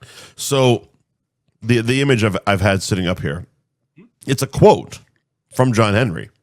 Yeah. It's a response. Hold on. It's a response. It's a response. Okay. Because they told him the fans were chanting, sell the team. Sure. It's important context. Because they've been doing it for weeks now. At least. Maybe more. Maybe more. The quote is, fans get frustrated. It doesn't mean you ignore them. It means you work harder. You don't settle for mediocrity. You have to win. John Henry. That is the most I'm not going to do anything. The fans are going to be loud, obnoxious, whatever the fuck. They're going to talk shit. It's gotten to a point where it happens in a lot of outlets of sports and entertainment where something's going bad, really bad, for an extended period of time. The fans are making enough noise because they want it to get better because they're still fans of the product. And they're like, well, we hear them, but attendance is up. Do you know I'm a bad fan because of this? Well, go ahead. I'm a bad fan according to people because I complain about the teams that I love. You're a bad fan because you're speaking out against them. Yep. I'm supposed to just sit here like a cuck in the corner and say, go Red Sox. Whatever you do is awesome. It's perfect. Great job. I don't want to win. I want to root for the fucking laundry. It is a weird dynamic because as a fan of a team, you are a fan of a team. You hope they do good. You want them to do good. Of course. But when they do bad, not only do you have to deal with your anger and all that shit, but also then the reality of why did they do bad? And then you got to put those two together and make a statement, and that's what you did. And now you're a bad fan. You're not a fan. You're a wagon jumper or whatever the fuck they want to call them. I'm supposed to just let these teams stink and supposed to smile and say, yes, I'll be there tomorrow. We'll see you there. I'll buy my 2350 Sun Cruiser, burn on my Red Sox hat, and say, "Go Noma!" Well, that's the thing, and that's the bitch of it because at the end of the day, the ownership of these teams, they're business people first, 100%, and they might not even be fans of the team. They didn't used to be. You know what I mean? Like they bought something because it would make them money, not because they loved it. So John Henry originally bought the team with Tom Werner, from TV fame, and Larry Lucchino was team president, and Theo Epstein as the GM, and they had one goal, and that was to beat the fucking Yankees. Beat the fucking Yankees, win the World Series. That's literally what they want. I've seen documentaries. I've heard Theo Epstein say, "We just want to beat the fucking Yankees," and they did it. Shit, and that's the problem. They did it. They did it. There's no more mountains to climb. The mountain's over. Now that it's gonna fucking sit there in their lawn chair. What about the other guys? Right. Warner. What about him? He fuck off. He's still around. He's a team chairman. He's a fucking pussy. Okay, I don't know. He says things like, "Let's go Red Sox." And so he's still actually involved.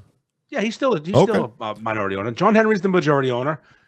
Theo's actually part owner now. He's part owner of the fucking team. He bought in. Fucking wild. He's a very small owner, but he bought in. They invited him and he bought a piece. It's just why wouldn't you? It's a fucking cash cow. Because again, the stadium is fucking full.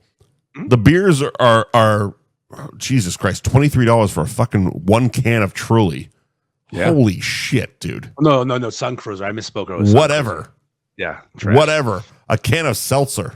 Yeah. Or a lemonade or whatever the fuck they're pouring. See, baby, let's go. Come on. Of course.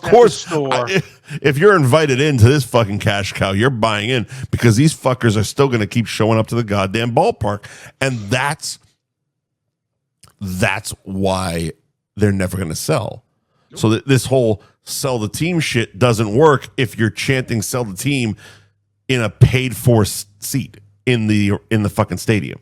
Yeah, you're in there spending $1,000 that day yelling sell the team. If you decide I'm not going to do it. I'm not going to buy my season tickets. And then another person says I'm not going to buy my season tickets. And another person and you can all sit at home and watch this shit on Nessun. And pay whatever cable company you want. I know Nessun is part. I get that part.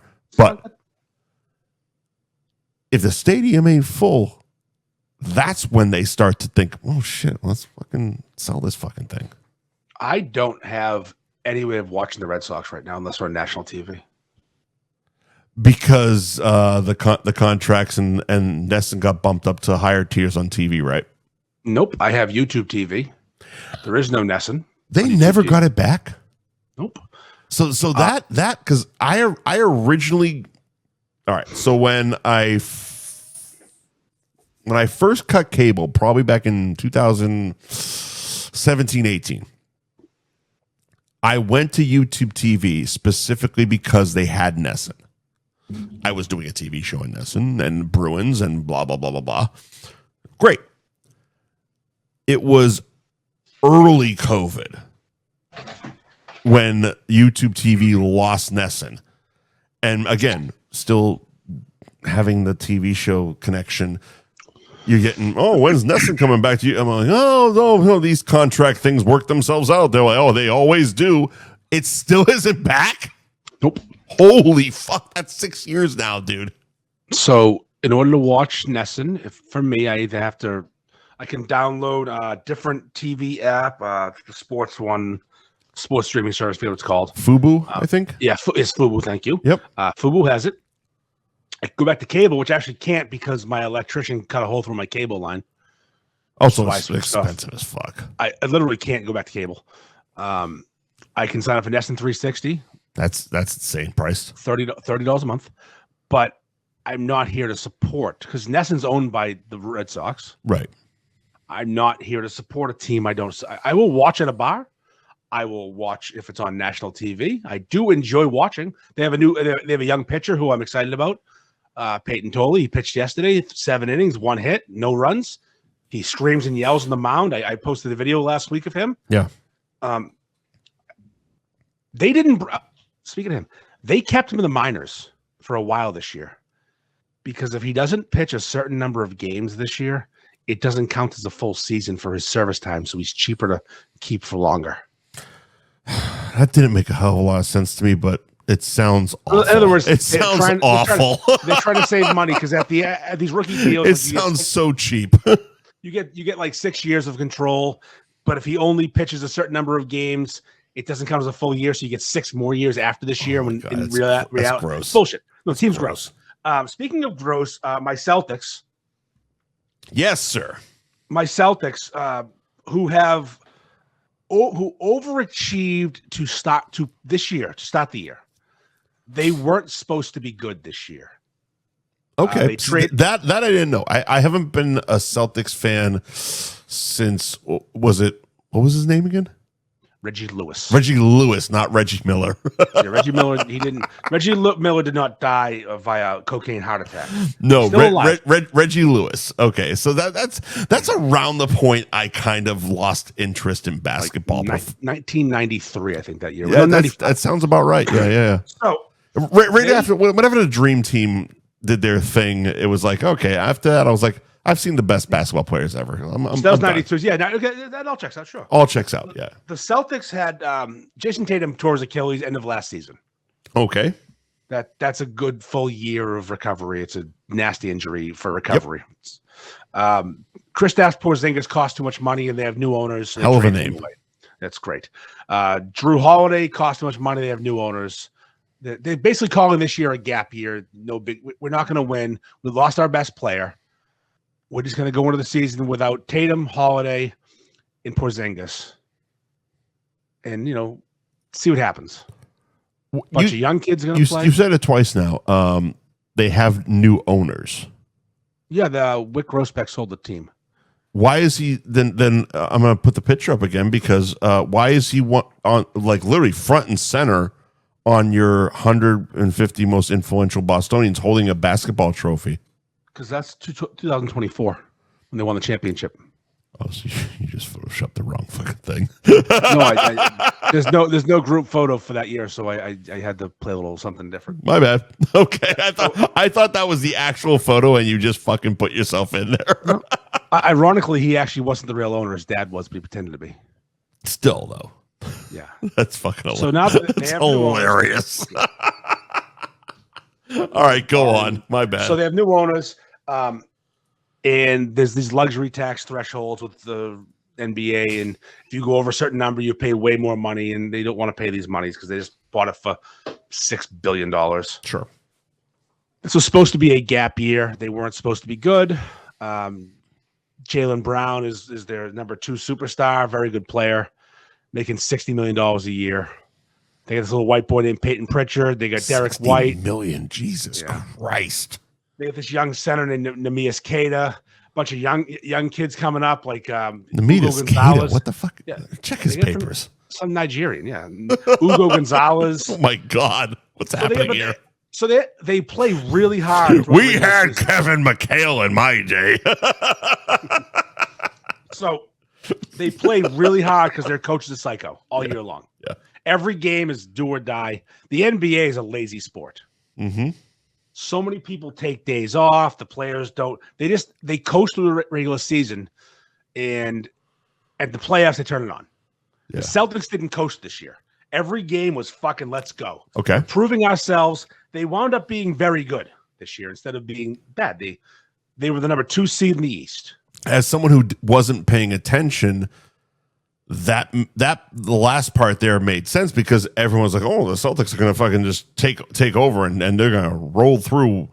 Who are they playing? Knicks, 76ers. Sixers. Okay, all right. Yeah. Knicks were on deck. Philly or New York. But yeah, so it's like I paid zero attention, and then all of a sudden they make the playoffs, and everyone's like, "Oh, the Celtics are doing this thing," and it's like, "Oh, they're good again, huh?" So what happened Apparently was Jason Tatum came back really early from his torn Achilles. Okay. With like 15 games left, he came back, and he looked great. He looked like Jason Tatum. He didn't look like someone who tore their Achilles. Mm-hmm. Now you have the 2 Jays back. Right, the Jason and Jaylen, which is the best duo in the NBA, allegedly. You have a really good third wheel in Derek White, tough player, good shooter at the time. You got a sharpshooter. The team's looking good. They should roll through the Eastern Conference because it's weak. Okay, and that was the plan. Problem was they went up 3-1 on the Knicks, and the Knicks got their center back, Joel Embiid, and he's a fucking baller. He's a dog. Big motherfucker, just a problem. And the Celtics couldn't stop. I love that term for a sports fucking player. He's a dog. DAWG dog. So they're up 3-1 in the series. Win one more and it's over. Let's play the Knicks. Right. And they lose 3 fucking straight to the 76ers, who were just playing harder and outsmarting them. Plus, our coach doesn't make adjustments. He's another analytics guy who just says, well, if you keep on shooting the 3-point shot, eventually it will go in. No, sometimes people get cold. Unless you miss every fucking shot. They missed 70% of the threes they took. Mm-hmm. 70% of the threes, open threes, more than that. They shot like 26% total. And then you get to game fucking 6, and Tatum's got a sore knee. And he comes out of the game. Now it's stiff. It's game 7. I hear the news report. Oh, the Joe Mazzulla, this fucking idiot coach of ours, this absolute fucking retard. He says Tatum's playing. Okay, good. Fine. We get game 7 on Saturday night. We're going to have Tatum fucking play. Great. Home game against the 76ers. Tatum's in. There was a screenshot I saw. I was scrolling today, and it was the official Celtics Twitter account saying just that. He's going to play, and then right below it, this is aged like milk. So I'm at the Derby party, and we're watching the Derby, and we're having cocktails. I'm Sure. causing a ruckus. Sure. Put the game on. I look over, and Tatum's wearing some dumb fucking gray sweatsuit. He's not playing. He's not playing. Why isn't he playing? And the reason he was ruled out was knee stiffness. Stiffness. So here's my problem, Wounded knee and shit. How do I root for a team when I don't respect their style of play? Yep. I think their coach is a fucking moron. Right. Their best player is a fucking pussy who can't show up for game 7. He better have a real fucking injury. He can't stretch his fucking knee out. He better be having surgery soon, because game 7 elimination game. They would have been better lying. Why don't they? Okay, so honestly, why don't teams lie about shit like that? Like imagine you're the social media person typing that out, going, "Are you sure?" Hockey's the only sport you don't want me to say he had a heart attack last night, like or he's dead, like anything, like anything but stiff knee. There are the Bruins rules. Are playing while they're dying. In hockey, they don't have to disclose. Of course not. No, NBA, NFL, MLB, to a point you have to disclose. Do they though? Yes, no, HIPAA laws. Literally. No. To social media? They have to disclose. They have to disclose. To social media. Social media doesn't have a HIPAA law. Once they tell the league, it has to be disclosed. It's disclosed. It's out. It's public information. I don't know. It's the rules. Rules. Then that's a stupid fucking rule. Why? Because you can't say, "Oh, he blew his fucking ankle out when it's his knee." Anyway, it doesn't matter. I think you should be able to. I think you should be able to lie, and it's sports. It's fucking sports. This isn't like. I think it involves betting. Actually, of course, it fucking involves betting. Gambling. It involves gambling. Of course, the mob is involved. Of course, it is. But Jesus fucking Christ, you should be able to fucking. Jeez. Apparently, the Canadian mob is more lenient with the hockey thing. So, long story short, I'm not sure myself is fan anymore. I don't have anything on that team. I don't care. I don't fucking care about the team. Their best player's a pussy. Their second best player is a fucking idiot who doesn't care about winning. He just wants to stream on Twitch and talk to his fucking fans. What happened there? Because again, I don't watch. I'm not a fan. He went on Twitch and fucking 2 hours after the game and started streaming, thanking the fans and saying how it was his favorite year of all time, best, most funny he had. You lost. It couldn't have been. Wait a minute. Has he ever won? Yeah, they won a championship for 2024. Then that's a lie. So basketball players can lie, apparently. This is more fun because he didn't have to deal with being having a Batman to his Robin. He was Batman this year. He doesn't have to. Well, clearly he's fucking George Clooney then, because Batman sucked this year. Yeah, Batman. The team is a gross embarrassment, and they're never going anywhere until something changes. Wow. Fire the coach. Wow. Get rid of one of the two J's. Figure it the fuck out. I'm not watching this team next year. I am not a fan right now. Wow. They don't have anything to root for. I'm not rooting for laundry. I don't respect that team. I don't respect two of our teams right now, and I'm not rooting for either one of them. I like Peyton Tolley, so I'll root for him when he pitches for the Red Sox. Fucking team's gross. Who was that? The pitcher for the Red Sox, Peyton Tolley. Okay. I like him.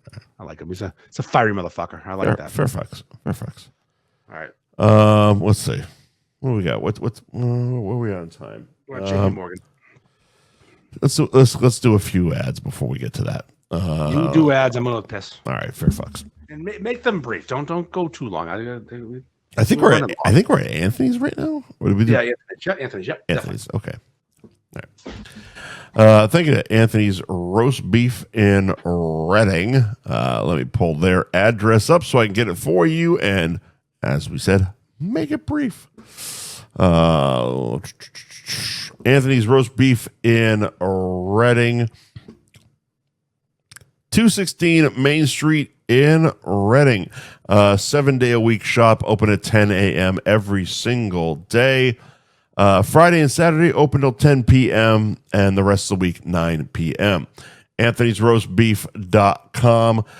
Hit them up, especially if you have a party happening and you want some catering. They cater beefs. They do sliders. They do all kinds of good shit. It's a great fucking place. Anthony's Roast Beef in Reading. 216 Main Street in Reading. Again, another 7-day-a-week beef shop.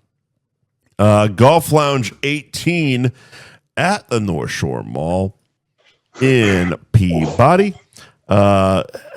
Head on over to Golf Lounge 18 on the gram. And, of course, it's where you had your the event there. Indoor games. The thing. Yeah, the indoor games.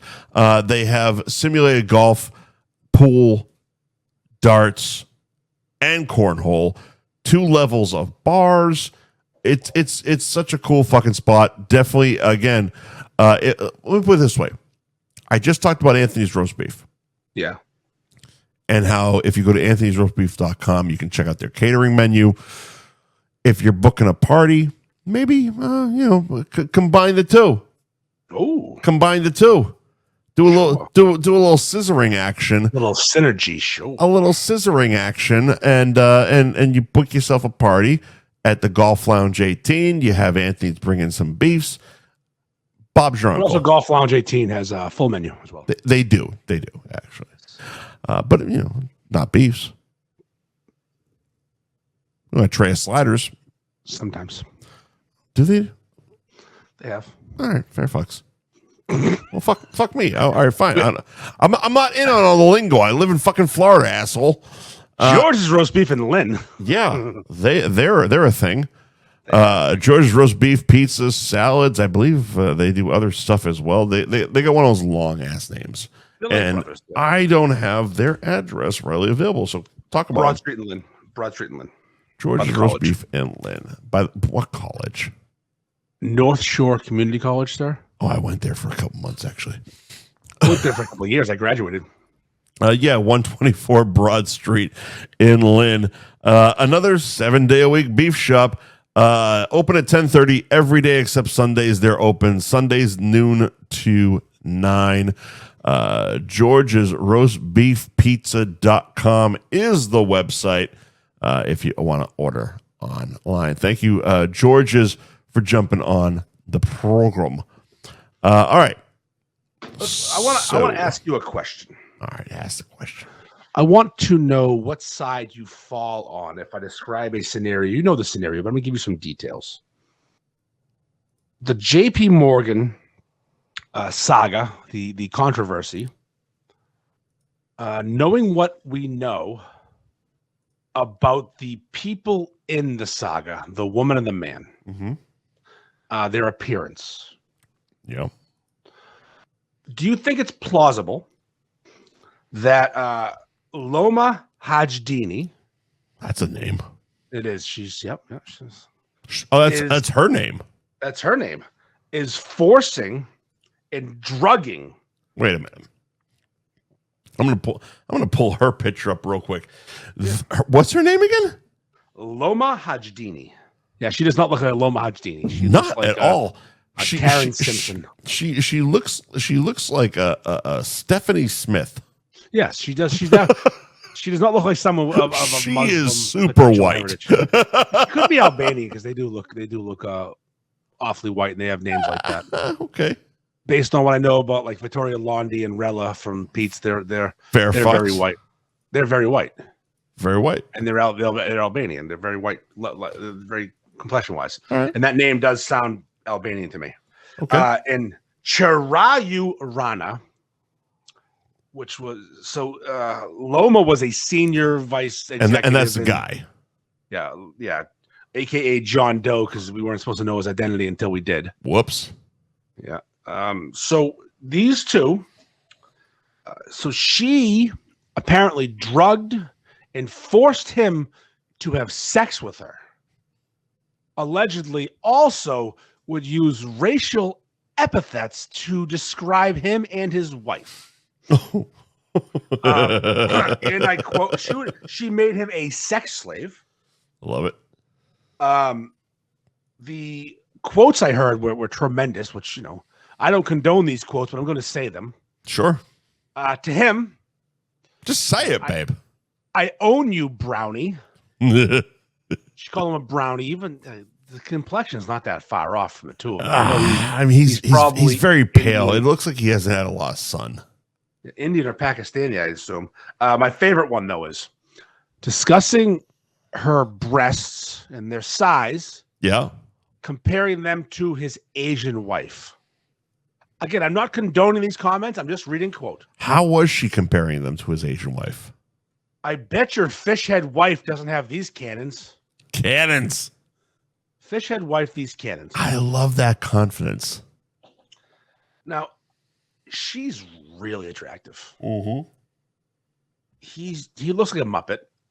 He does. We have a Muppet versus this woman. I got it.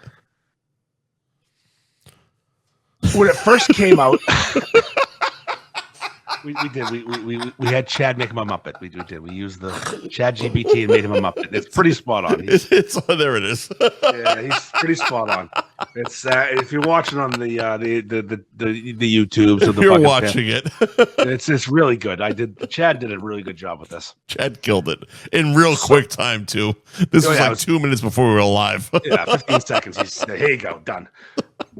Do you think? I mean, again, she could be a fucking full-on sexual deviant psychopath, but like, she it doesn't make sense. Are you complaining? Would you complain? I'd be fucking Jesus. If you're a single dude, I can barely do math, and I'm like, how do I apply to J.P. Morgan? 500,000 people have applied since this came out. And how much does this fucking Muppet make? That's another good in the six figures. Easily six figures, right? 250 maybe. So, and he's up there fucking eating box and fucking complaining. What an asshole! He didn't nothing. So he ended up canceling his lawsuit originally, and then it's like, oh, it's over. He's a liar. Then he refiled today. Go on. Eyewitness accounts saying they heard her say these things. A friend of his said she tried to make me have sex with her too. Oh, so she's into the group thing. Oh yeah, big three ways. It was funny as I posted today, room rich into three ways, and this today came out into three ways according to this. I love her. I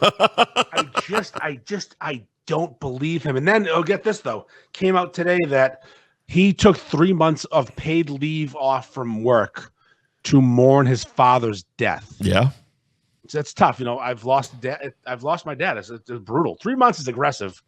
I mean, I think I took 2 weeks. No, a week. I mean, if they're gonna pay you, you take the time. Sure.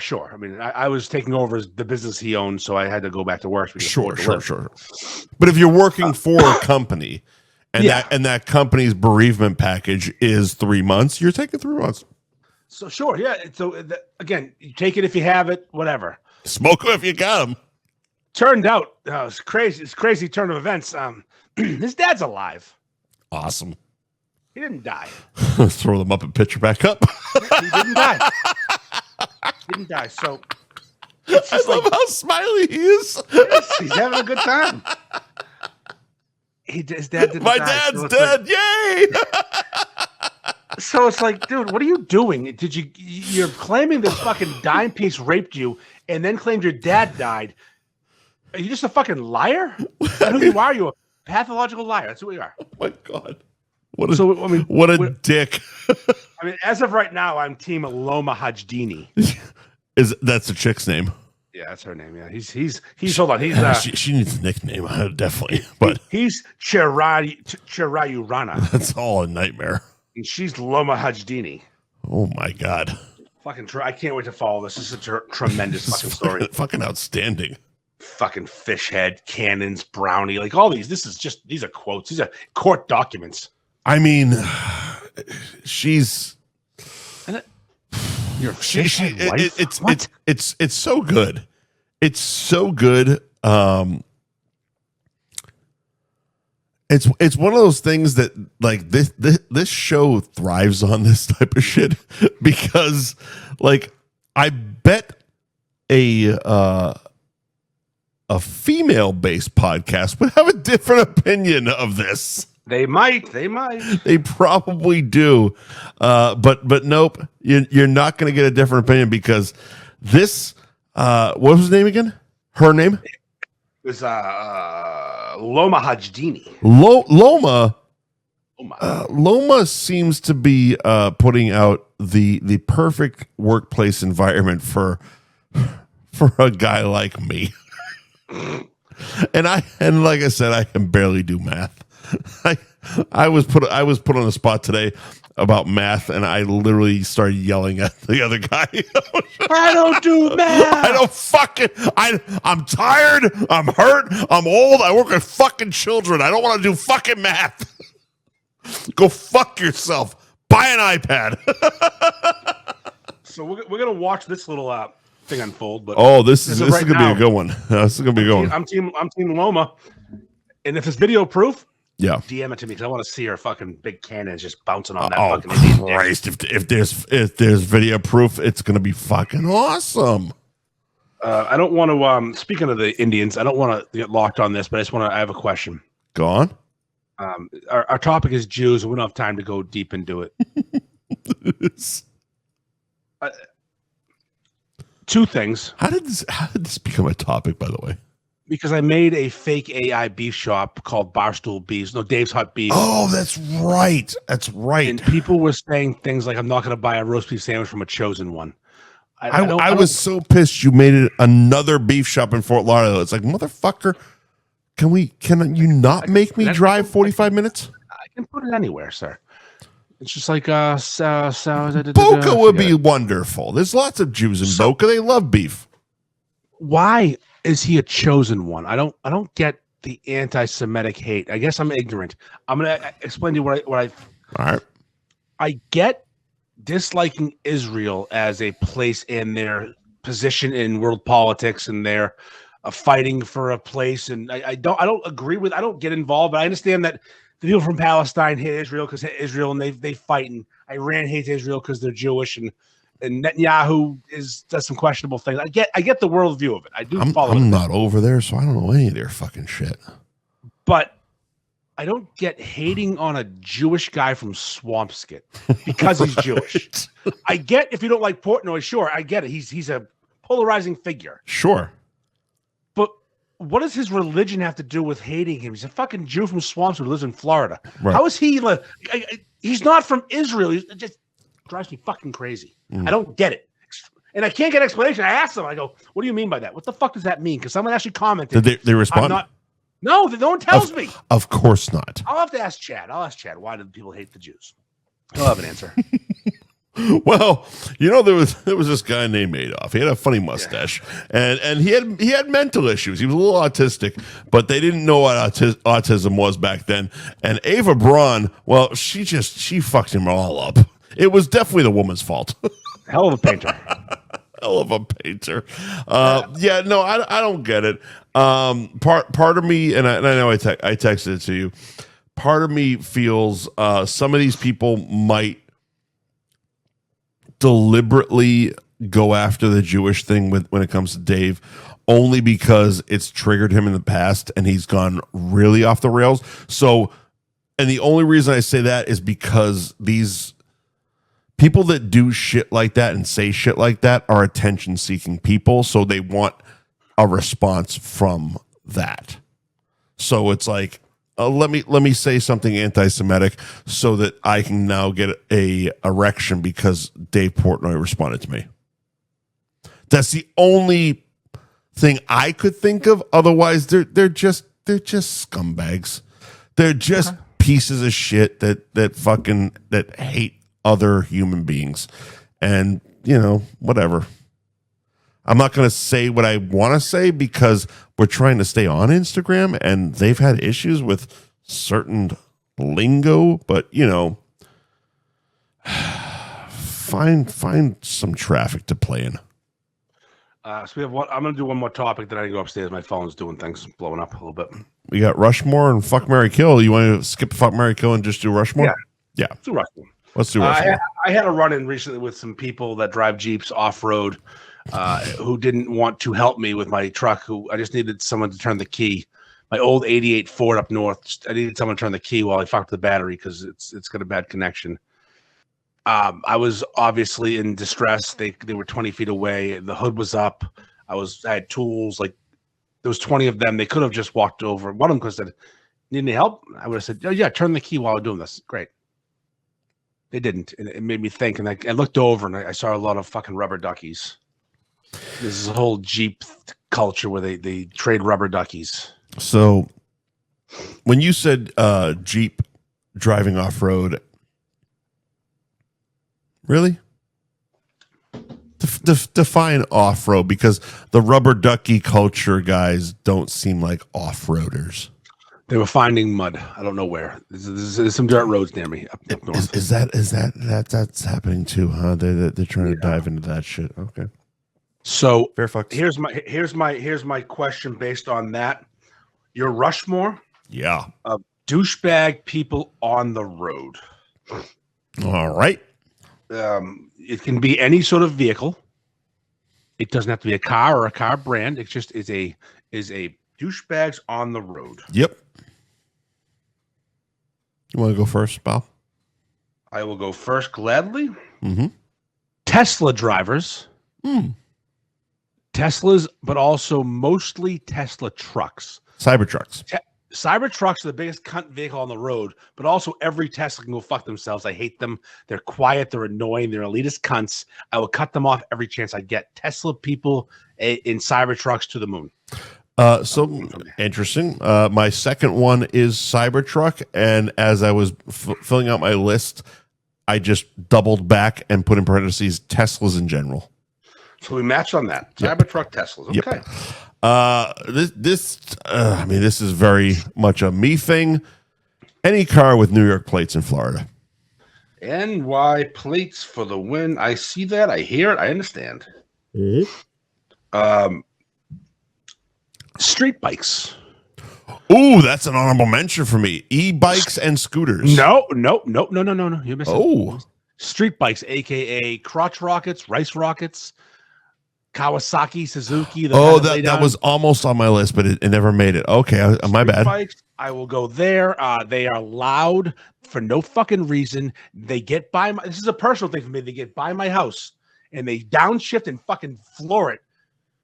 I'm near the highway and it's you live on a dead end. How the fuck did you get by your house? They're on the highway near my house. Oh, okay, my bad. Okay, go ahead. My bad. It's a weird one. It's definitely a me thing. I judge people who drive BMWs. BMWs are perfectly acceptable. I actually took them off my list to add something else, but they are on my honorable mention. Yep. I definitely. I don't know what it is. Like,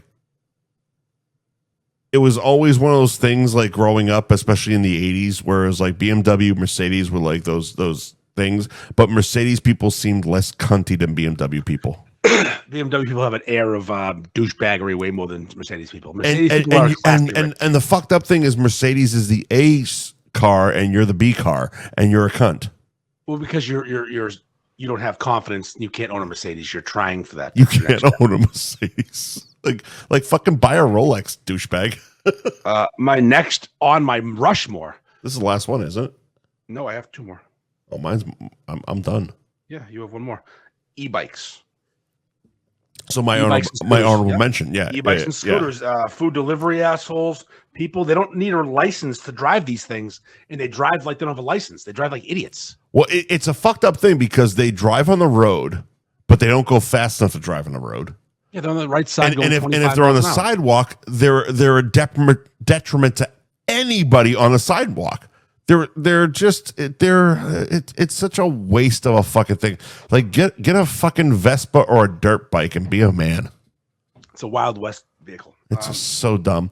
And my last one, it sucks because I owned a Wrangler once in my life. It was literally my favorite fucking car I've owned. It got folded in half by some pilled up fucking douchebag on Route 1 by the movie theater in Revere. But this was all before Jeep culture became a thing. I just bought a used car and I really liked my car. But yeah, no. If you're and this is gonna be a little further than just Jeeps, but let's do Jeeps with the cunty accessories like the ducks and the bullshit. But main bullet point of this is any person who defines their personality by their fucking car, you're the worst. You're the absolute fucking worst. Like, if you're like, I'll only buy Chevys. Really? Like, why? What has Chevy ever done for you? And this is a deeper topic that we actually have on a topic of brand loyalty. But like, why do you give so much of a shit to somebody who cares nothing of you? I drive Dodges because I can afford them. That's literally. I have a Nissan Rogue. It's my first new car I've ever bought. I've always been a used car guy. Bought a new car for the first time last year. You know why? Because I can fucking afford it. And as a 6'3" gentleman, I fit in it. Ooh, that's also a big one with cars and tall guys, by the way. I mean, my last Rushmore answer is also Jeeps with ducks. Ooh. Hence the point. We actually matched up quite a bit. Tesla truck, Jeeps with ducks. New York plates is mine. I think whatever your other one was the mix. Yeah, BMW. Yeah. BMW. Right, well, thank you to our sponsors this week: Girolamo Group of Cross Country Mortgage, Ben Franklin Print Company, Twisted Fate Brewing, Danvers and Revere, Jamie's Roast Beef in Peabody, Anthony's Roast Beef in Reading, Golf Lounge 18th of Mall, and George's Roast Beef in Lynn. We appreciate you. We love you. Have a nice night. Go fuck yourselves. See you next Tuesday, cunts.